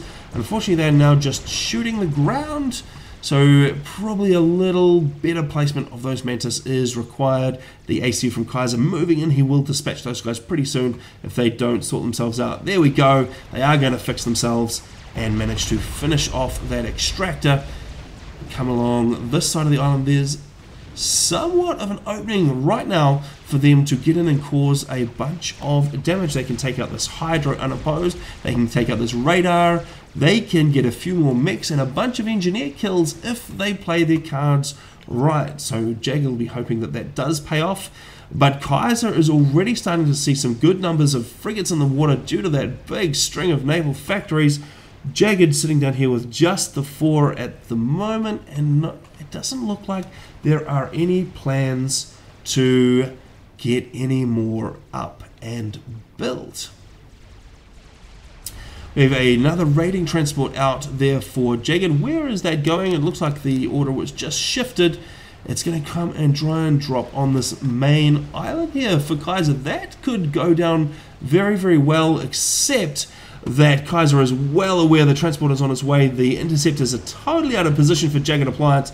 They will pounce on the transport and it will go down exceedingly quickly with that many inties on top of them. So Jagged's just going to have to back up with those inties. He doesn't quite have the numbers. I think Kaiser has got the density and the numbers to come away with a win here. Oh, it's fairly even. No, a couple of good turns there from Jagged. Bring it just in his favor. That was very well done. Jagged managing to retain that air control. Jagged starting to run away a little bit with the eco as well. We can see on the scoreboard 127 mass per tick to the 105 of Kaiser. So we've got a few more upgrades happening down Jagged's way. Wow, there are a ton of T2 mixes all over his starting island. That's a pretty good effort, and that is giving him that 20-something mass advantage over Kaiser right now. And of course he did manage to clear out a few mixes as well, just helping widen that gap. We have got some Renegades out, along with a couple of torpedo bombers. Those bombers will be able to do damage to these Wagens, which are trying to do a little bit of a sneaky move around the back of Jagged's base here, take out these islands. There is a point defense ready and waiting though. I'm not sure how many of those Wagners will survive. There are also those Renegades waiting to jump on them as soon as they get out of the water as well. I think Kaiser is thinking twice about this plan. Those guys are pretty heavily damaged already. He's going to just bring them up onto the island to get away from those torpedo bombers, not really understanding that there are gunships waiting. Actually, there are no gunships waiting anymore because Jagged's going to move them off and head up to try and do some damage on this island here. But there is a Tech 2 air factory already waiting for them and a whole lot of interceptors. So there's going to be an easy response there from Kaiser. Those two Renegades not going to be able to do a heck of a lot of damage. Couple of cheeky little units rolling around here. There's a couple more Wagners that have popped up out of the ocean to damage mass extractors. So Kaiser just trying to play the raid game with those Wagners. We're not seeing any at all so far from Jagged because he is investing in T2 Navy. He's got his HQ already finished and one Salem out of the factory gates already. Well, actually, I should say out of the dock because it's a naval factory. So he is going to start, well, two actually Salems. Those guys are going to be able to rain fire down at a pretty effective range, make a lot of damage. If they can push all the way up through these frigates, they'll be able to start raining hell down upon these Tech 2 mass extractors that Kaiser has managed to get upgraded. Those will be some very juicy targets if the center navy can get cleared out there by Jagged Appliance. We've got a whole lot more mass extractors going up to T2 out here as well. Jagged just trying to keep that eco up and running, but Kaiser actually doing a fantastic job of keeping up and even overtaking Jagged a little bit, sitting on 143 to 135. That is a bit of an advantage. However, we could see some of these extractors on this right-hand island going down fairly soon because there's not a lot that Kaiser can respond with over this way. There is 1, 2 Salems and a few frigates. Those Salems will be able to reach all the way inland and they can even sprout legs and trot up on the grass if they should feel like it. So that's going to put this island at a pretty severe risk unless Kaiser can get some more navy out. How is he looking for a T2 upgrade? Well, he has got about 75% complete, and then he'll be able to pop out a few Salems to try and defend, but he is at a bit of a time disadvantage now, whereas Jagged has had that T2 facility online for some time. But he hasn't managed to deal with this Wagner over here. It is still causing a ton of damage. We can see 4 mass extractor spots already vacant and a 5th one soon to join it. I don't know if the Salem is going to be able to get shots up onto that because of the terrain. That Wagner just extremely well shielded. It would have to be coming from the other side of the island, and even then there's still some pretty big cliffs to shoot over. We've got these two Salems starting to rain fire down upon this expansion. There is a lot of flak in there to counter any renegades that come along, but now the problem is Salems. We do have some Corsairs as well. Where is the nearest air support for these guys? Well, Kaiser's got a whole ton of pink interceptors in there, and Jagged's got a few down here as well, but not nearly enough to be able to counter what Kaiser has got. So that's going to mean these torpedo bombers and the Corsair, if it's still running, will have a pretty good time against these Salems. The Salems just going to have to back up a little bit and probably get into a place where they can have a bit more cover fire from the AA.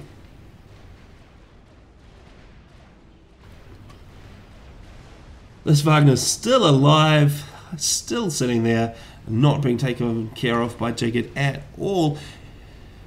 But Jagged still not deterred. He's up to 149 with the mass income. Kaiser sitting on 95 on the scoreboard. Is that a power stall? It sure is. Is that a shift up to getting some T2 power gens online, or is that just building way too much air? Let's have a look and see if we can find what his plan is with that. There is surely a Tech 2 power generator here.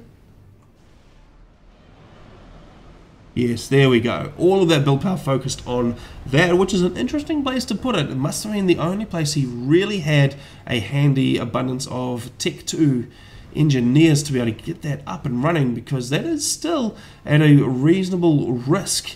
Salems will be able to reach in and hurt those power gens if the Navy is cleared out. So not necessarily the best idea, but if Kaiser needed power in a hurry and that was the only place that he could build it, then that could be what he was thinking.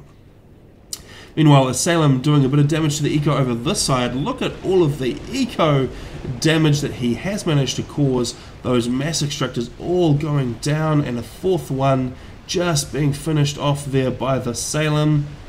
As long as the rounds hit. There we go. So that is a fantastic pickup there from the Salem. He will get set upon by all the torpedo bombers and go down. But still, excellent mass denial there from Jagged. So it looks like Corsairs are the order of the day for Jagged as well now. The biggest problem for him is that he doesn't have that air superiority that he needs to really make them count. They're going to take quite a lot of fire from those frigates. There is flak as well on the island, and he really needs to not fly over the top of the flak. That is going to absolutely demolish those Corsairs as they roll over the top, and that is the end of them. Just half a pass, and that is the end of it. These torpedo bombers, very, very, very strong from Kaiser, absolutely wrecking all the navy that they come in contact with. Jagged is going to try and come up here and clear that out. I just don't know that he's got the intercepted numbers that he needs. Kaiser got a very good stack of inties parked up on that island. And in they come. Jagged needs to make sure he doesn't turn tail and eat a whole lot of fire. That is a reasonably good turn there from both of these guys. Jagged just going to try and get out of dodge because he is really, really outnumbered and he knows it. So far the T2 Navy not having too much of an impact against Kaiser. It's really only been these T2 mexes that died as a result of it. There was very, very little effect on the right-hand side here. Those Salems not coming into their own at all. It looks like Kaiser is going to have to deal with submarines now, though, because Jagged's switching up to Barracudas. He's got a whole fleet of those guys rolling across to the right. He might be under the impression that there's still Navy across here from Kaiser, whereas the Navy has actually shifted across to the center now.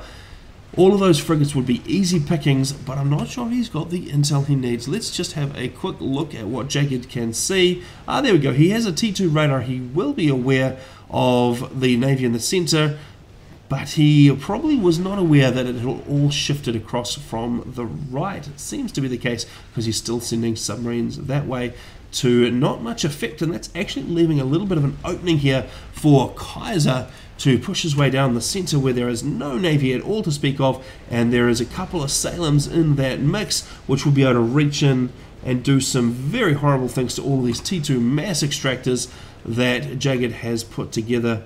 He really needs to think about some home defense a bit more than what he's currently got.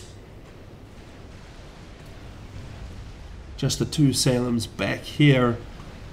So far, that is not going to do very well against the, I think there's 3 Salems in that mix and must be about 20 frigates as well. And here we can see the fire starting to come down onto those T2 mixes. Jagged applies just a smidgen, I think, ahead in generator eco right now, but that is going to drop very, very quickly. And his main production facilities is at serious risk now as well. He's been producing cruisers. They are not going to be very effective. They will help with getting back in the air game, but they're going to die before they can have any part to play. And that we can see the huge swarm of pink air, still complete dominance over this way. And now the pink Navy overrunning the production yards.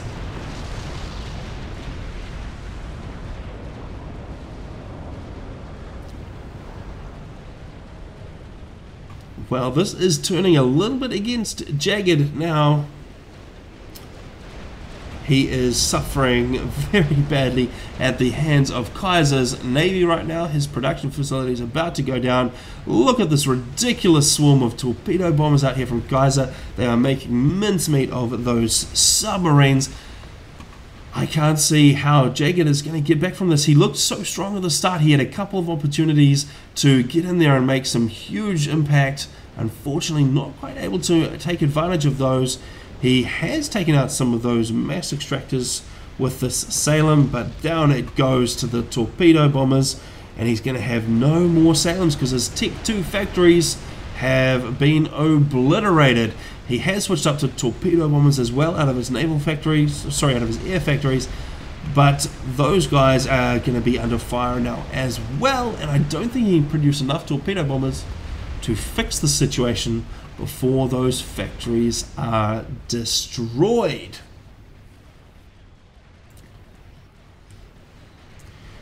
And to add insult to injury, there's a whole swarm of renegades rolling on in. They'll reach in and grab those mexes and other structures that the Salems just can't reach. With the complete air dominance at the moment, there's absolutely nothing to stop them, and it looks like Jagged has probably given up at this point. His ACU is at serious risk of taking Salem fire. His factories are going down. We'll probably see the GG thrown out any minute now. But the Renegades, the Salems, they are just running all over the base. Well, you know, where are the Renegades? Kaiser's forgotten about the Renegades. He's left them back at home. But it doesn't matter because that is the end of the match.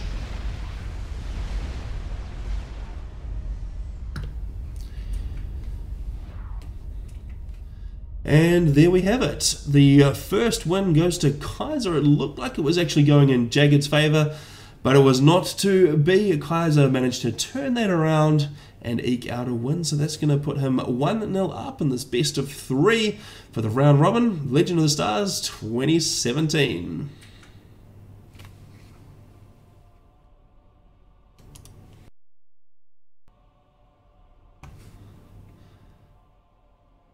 Right, these guys played a while ago, so I'll just grab the next match out of the vault.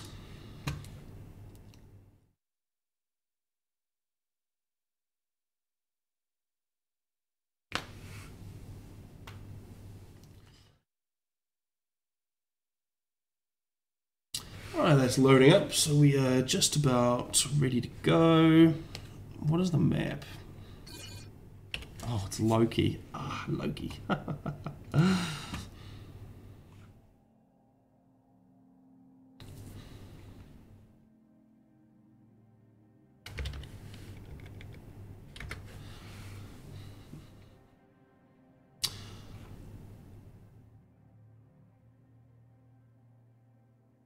Alright, Alright, that's just getting ready. The game is loading up. Alright, we'll be back in a second with match 2.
Hello and welcome back to Legend of the Stars 2017 Championship. We are back with Game 2 of Kaiser versus Jagged Appliance. This is, of course, in the round robin stage of the tournament for day 1. These guys are battling it out. Whoever gets the most points from their round robin will move through to our elimination tournament tomorrow. So everyone is just playing everybody else in their pools today. And we're going to knock out half of the competition. So far we've seen Jacques do very, very well, and we've seen Kaiser manage to take out this first match against Jagged Appliance. So here we go with match 2. Well, here we go with match 2 in just a second after I get my titles right.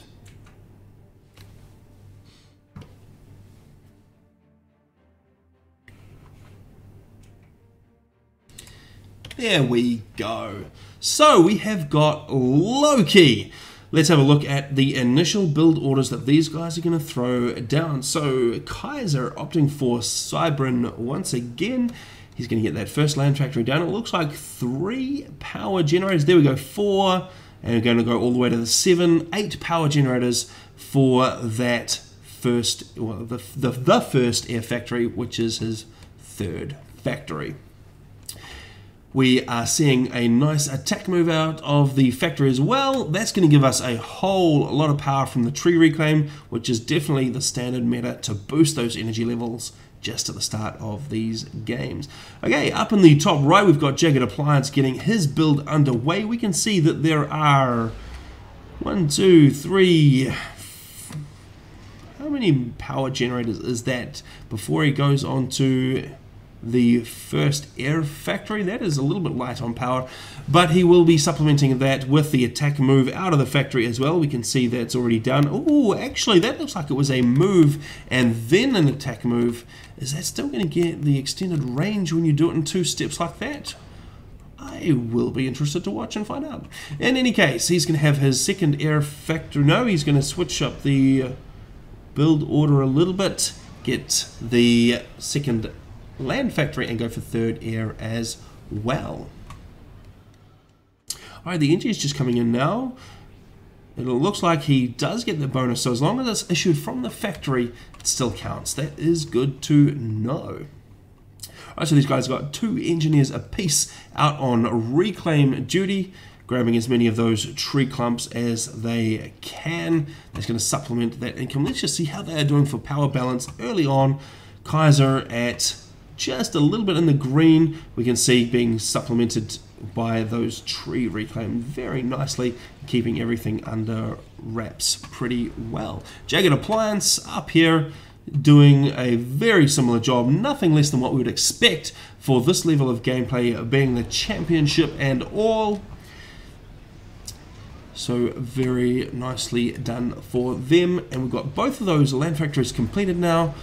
The air factory soon to come, so we're starting to see some spam heading across the map. We've got this one expanding engineer, we've got this corresponding engineer as well, needing just a bit more reclaim as well to supplement the power, but once the NG breaks up those tree groups, it's not so efficient to reclaim, and you're just getting a single tree at a time, so probably not worth the APM there for Kaiser, but he will get on to the mass extractor construction, which is the ultimate goal of that engineer anyway. Jagged looking like he has got somewhat more in the way of spam heading across the map at this stage. That will be a slight detriment back at home though in terms of the engineer count. We can see there's just the one engineer plus his ACU back at home. We've got a couple more than that in here with Kaiser, so he's going to have a bit of a faster time at building that base.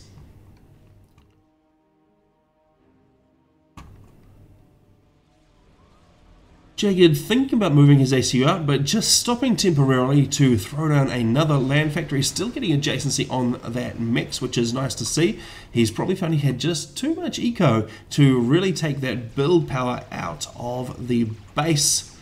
And the engineer is under extreme risk here. The Mantis is trying to defend it.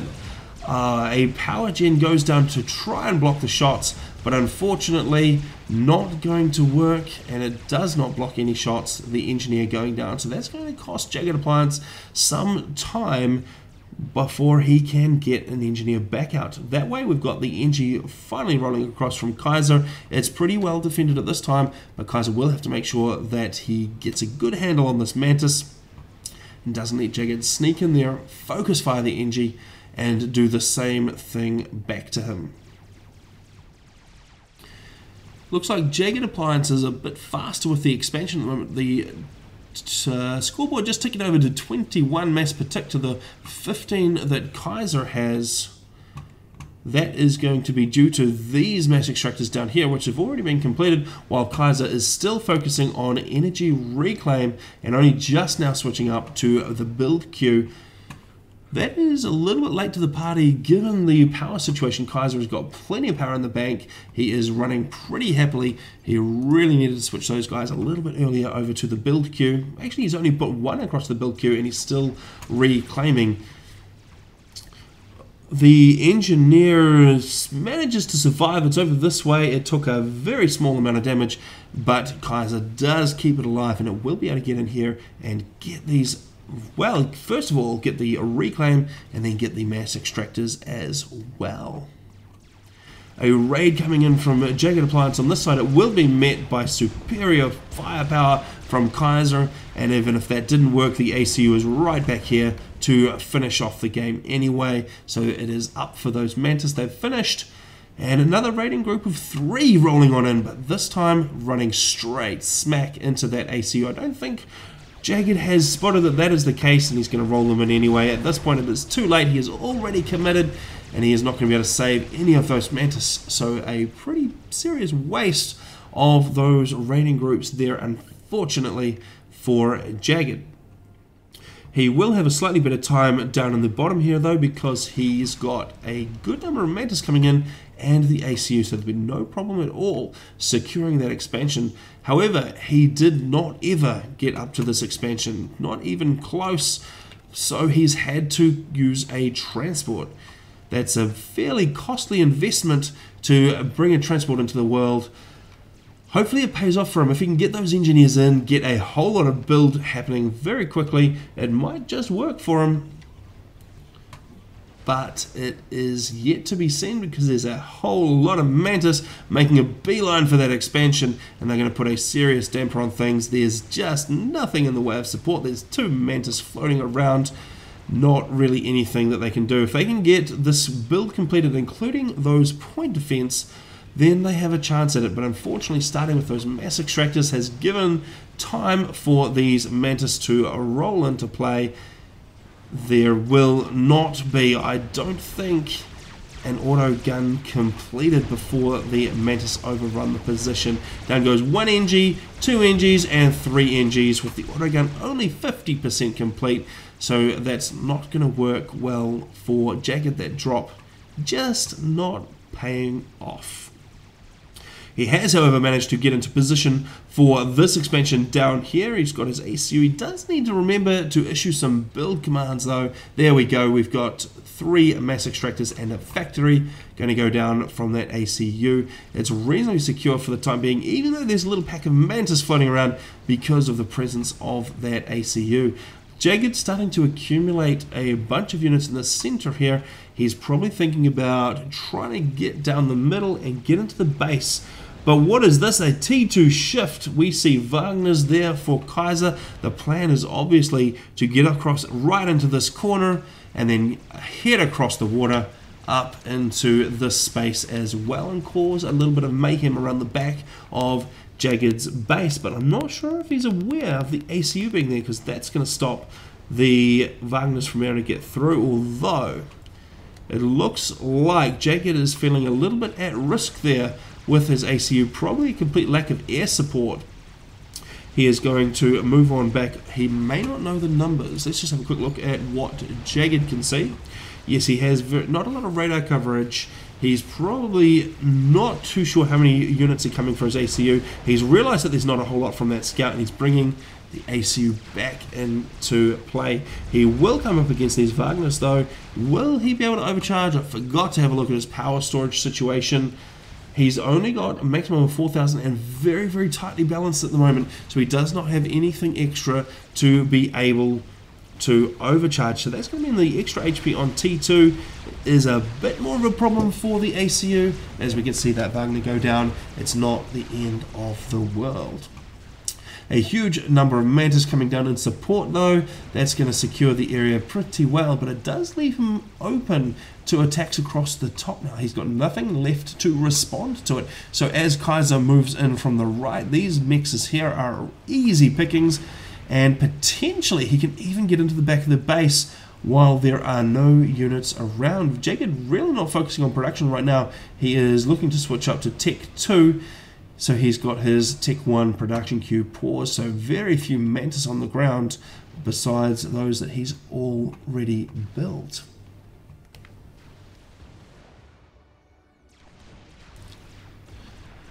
We've got a mass extractor upgrade or 2 underway. Actually, there's 2 going simultaneously. Does Jagged have an excess of mass? Well, he certainly does. He has managed to pull in a ton of mass. He doesn't have the power to spend it. So right now the problem is that he needs more power generators online. He's reclaiming trees to supplement right now, but he needs to get this Tech 2 power gen up and running. But it's perhaps at a little bit of a risk of these Mantis here. He has a few Mantis to deal with. There is 1 Rhino as well, which is a nice pick there. The extra tank and HP and firepower on that Rhino could be very useful in repelling those raids. But here we go, those Wagners did sneak around. Despite Jagged owning the territory, the Wagners are all up into the business around here. They're going to take out that radar and a couple of mass extractors, I think, before Jagged can do anything to react. Successful raid up the top here. Both of those mass extractors have gone down. The raiding party disappearing back towards Kaiser's position across the top left. But the job is done, suppressing the eco. It is 49 to 51, dropping down to 45. So we're starting to see a little bit of an impact there, especially with the hydro going down there. That is a very nice pick for Kaiser, because Jagged was already struggling a little bit for power, and we can see he's consistently in the yellow for power as well. It means he doesn't have enough to spend all of the mass that he's currently getting. Although there we go, the reactor has completed, so he's going to be pretty fine for power despite losing that hydro. Alright, and we can see there is an upgrade as well. That's gun upgrade. So Jagged looking to use the gun, and now with that Tech 2 power gen online as well, he's going to have a lot of overflow to fuel his overcharge cannon. That's going to be very handy when he's running into these Tech 2 units over here. The extra range on that gun as well will be fantastic, and he'll be able to dispatch those. Meanwhile, though, these Wagners in here just causing all sorts of chaos. The three of them getting in, taking out mass extractors, taking out engineers, and the Rhinos just a little bit too slow to respond. Those Wagners running rings around them and just continuing to harass. That's very nicely done for Kaiser. We do have a jester out to try and deal with these guys. Jagged just had a little bit of a loss as to how to stop those things there. He's rebuilt this base, but unfortunately another pair of Wagners coming in will undo all of those efforts and cause a few problems. But this is a very heavy stream of Rhinos coming up from the main base now. That is a ton of firepower. Has Kaiser got anything to stop it up the center? Well, no, he doesn't. There's a few Wagners still around. They're fairly spaced out. A concentrated push up the center would be very, very strong right now, as long as there's no air from Kaiser to oppose it. And who's going to win the air game anyway? It looks like Kaiser's in a slightly better position. A better turn there from him is going to get the superiority and clean it up. So Kaiser does have that option now of using air to defend against these Rhinos. So they're going to start moving southwards. We might see some gunships popping up on the scene fairly soon from Kaiser, now that he has got a bit more ability to use them. That gun upgrade proceeding pretty slowly for Jagged. Is that just a severe lack of mass? No, it's actually just very, very slowly progressing. Plenty of mass and power to continue with that. Shouldn't be too far away. We can see some flak being mixed in now by Jagged. Now that he has lost that air control, he will need to use the ground-based anti-air just to try and stop the severe punishment that could be coming his way. The advantage for Kaiser, though, is that he can reach out to any point on the map pretty easily and do a whole lot of damage with the air, and Jagged's going to have to try and get flak into every corner of the map to be able to respond to that. These Rhinos being caught out by quite a few Wagners. I don't think they're even going to reach their support position, and this is actually looking somewhat dangerous for Jagged's ACU right now. He does have his gun completed, so he will be able to overcharge those Tech 2 units, but still just two Rhinos surviving and very badly damaged at that. That leaves Kaiser to choose where he wants to push to next, although a whole lot of Rhinos are rolling in. As long as Jagged has got radar coverage. Does he have a radar down here? Actually, it looks like he may not. There we go, he does have radar up there, so he does have coverage, just not down the bottom corner. So these Rhinos are a little bit slower. If they can get into range, they will be able to do a lot of damage, as long as they don't get stunned, of course, by the Medusas. But Kaiser just having to back up a little bit, not quite wanting to take on that pack of Rhinos. What is Kaiser preparing back at base? What is this? We've got a shift up to T3 and we're starting to pump loyalists out. Has Jagged Appliance seen that and responded? Yes, there is a Tech 3 factory HQ over here as well. So that'll explain the slight lack of units at the moment. We've got 2 loyalists out for Jagged and just, yeah, there's 2 now as well for Kaiser, but neither of those guys in position to attack. Probably the first one that's going to see combat is going to be this first one out from Jagged. He'll get some easy engineer pickoffs as he goes up here, but he probably will have trouble hitting that radar because it's at the top of that cliff there. Not a good way to spend your ammunition.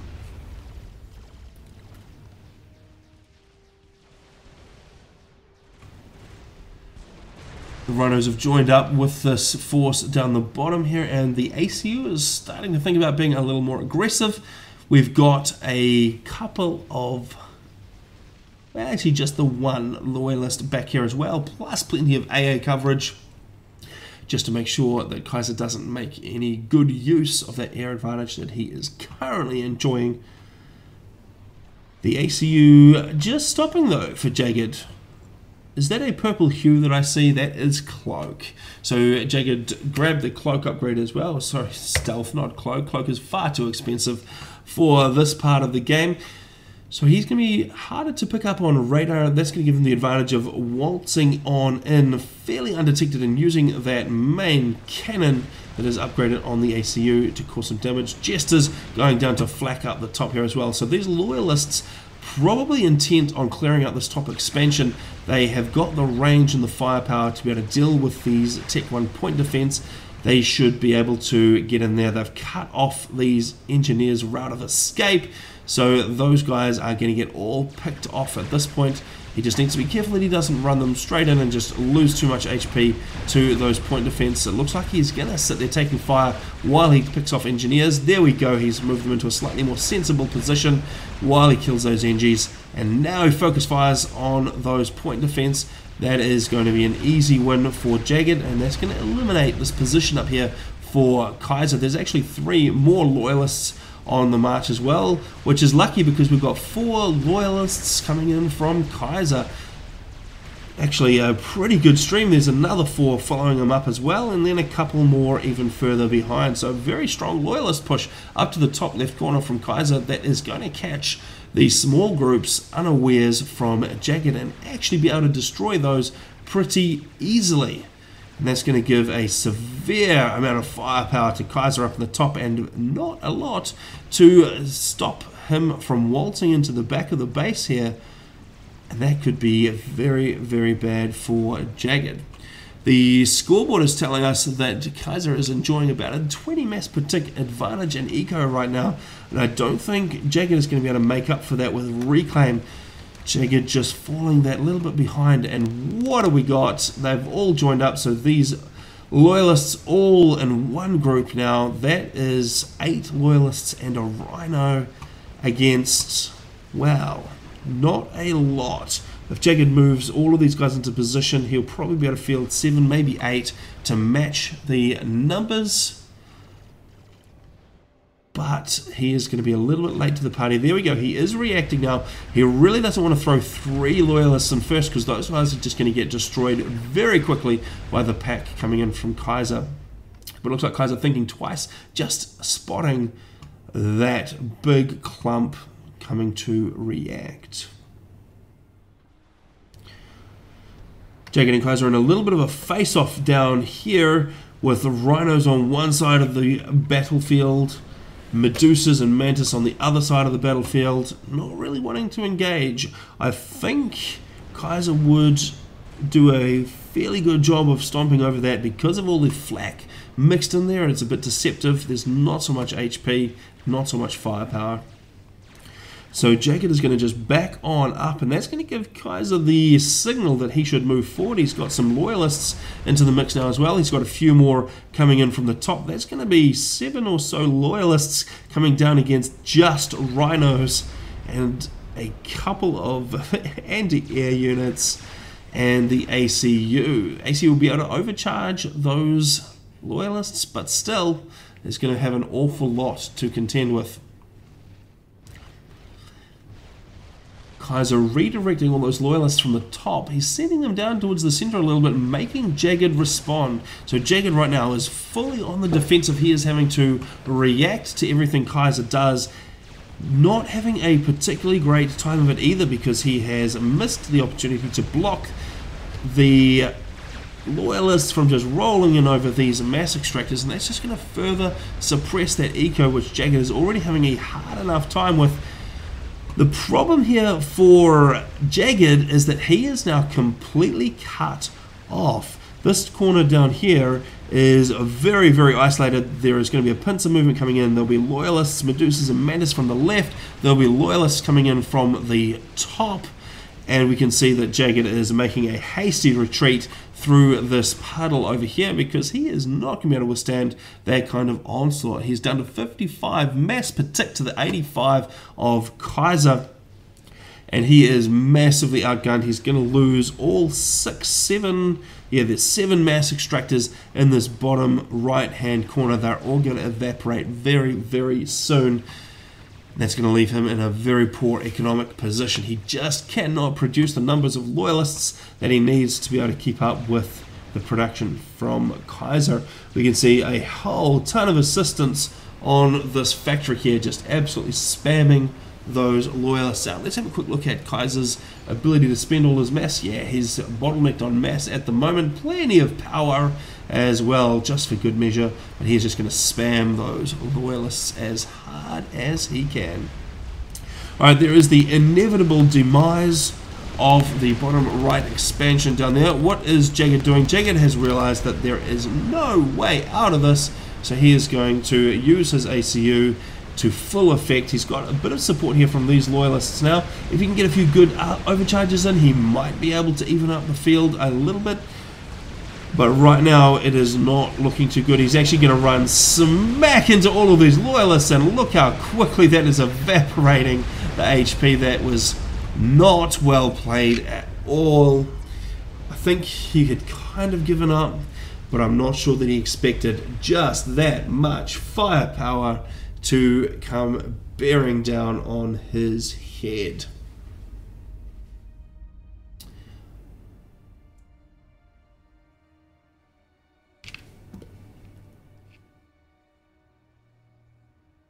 And there we have it. So Kaiser taking out Jagged Appliance in straight sets, 2 games to 0. So that's going to be a little bit of a score boost for Kaiser in this round robin. Alright, and that will do it for coverage of these guys. Let's have a look at what we've got next.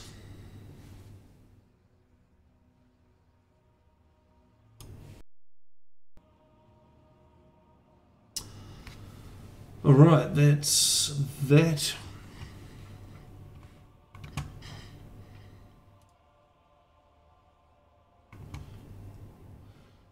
What else have we got?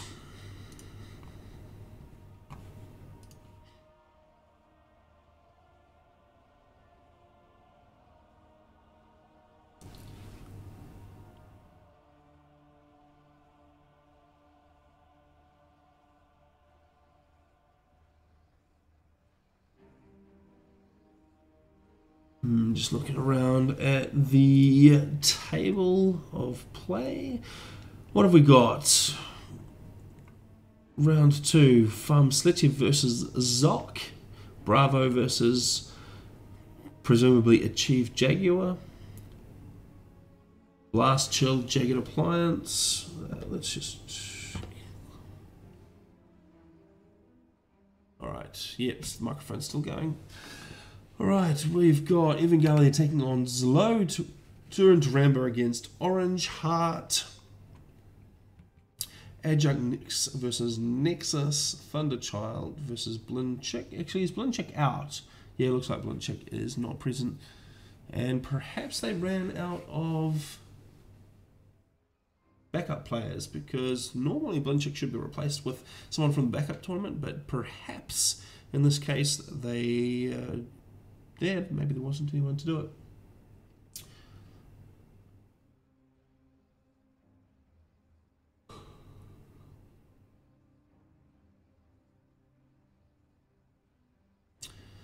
Alright, I'm just trying to think of what to do next, if anything, because I do see that even though Brink wasn't casting, he has come along. And it makes it a bit silly with the number of viewers that we have. So in total is what? I don't know, 150 viewers. And to spread it out, it seems a bit daft. So I'm probably not going to bother, which is a little bit annoying because I'd much prefer it if Brink would put some more presentation in.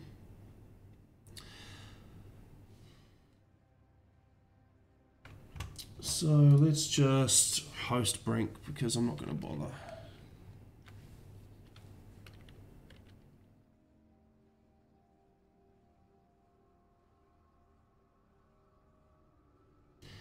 Yeah, I know X40. It's a bit of a pain, but since Brink doesn't want to work in with anyone else in terms of taking turns at casting or anything, then yeah, it's just a little bit annoying. It is really nice to see though, Yuri. Have you guys seen all the presentation that he's been putting into his videos? I mean, obviously you can't really watch them unless you're Russian or you speak Russian. But he's been doing really good stuff with presentation. I'm really, really happy to see somebody else putting heaps of presentation effort in. He has got some really, really cool stuff on YouTube. He's got some decent titles as well for his live streams to make those a little bit more interesting. Man, I say a little bit way too much. I need to try and erase that from my internal dictionary. But yeah, it's nice to see somebody else not just screencasting, which is yeah, would be good. But unfortunately, it's just not really worth the effort.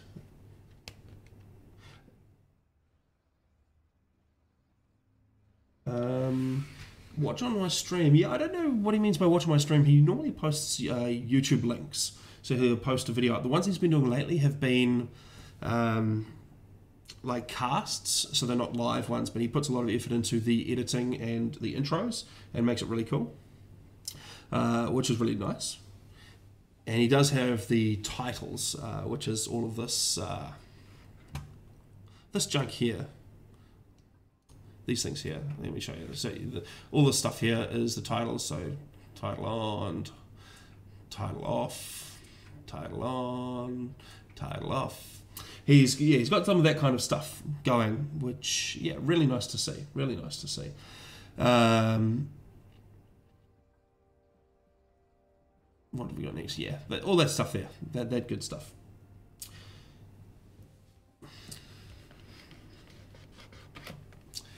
All right, what should I do now? I guess I'll just set the channel to host. I don't know if I'll even bother watching it.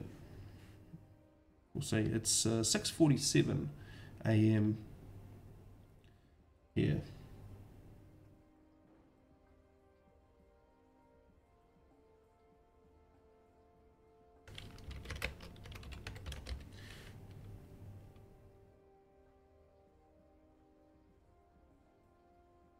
Anyway, thanks for watching, guys. I'll see you next time. Next time we do something, I don't know. It'd be nice if Brink would work in with everyone else so that other casters could get a shot rather than just using his sub count to stomp over everything. But yeah, whatever. I'll see you guys later.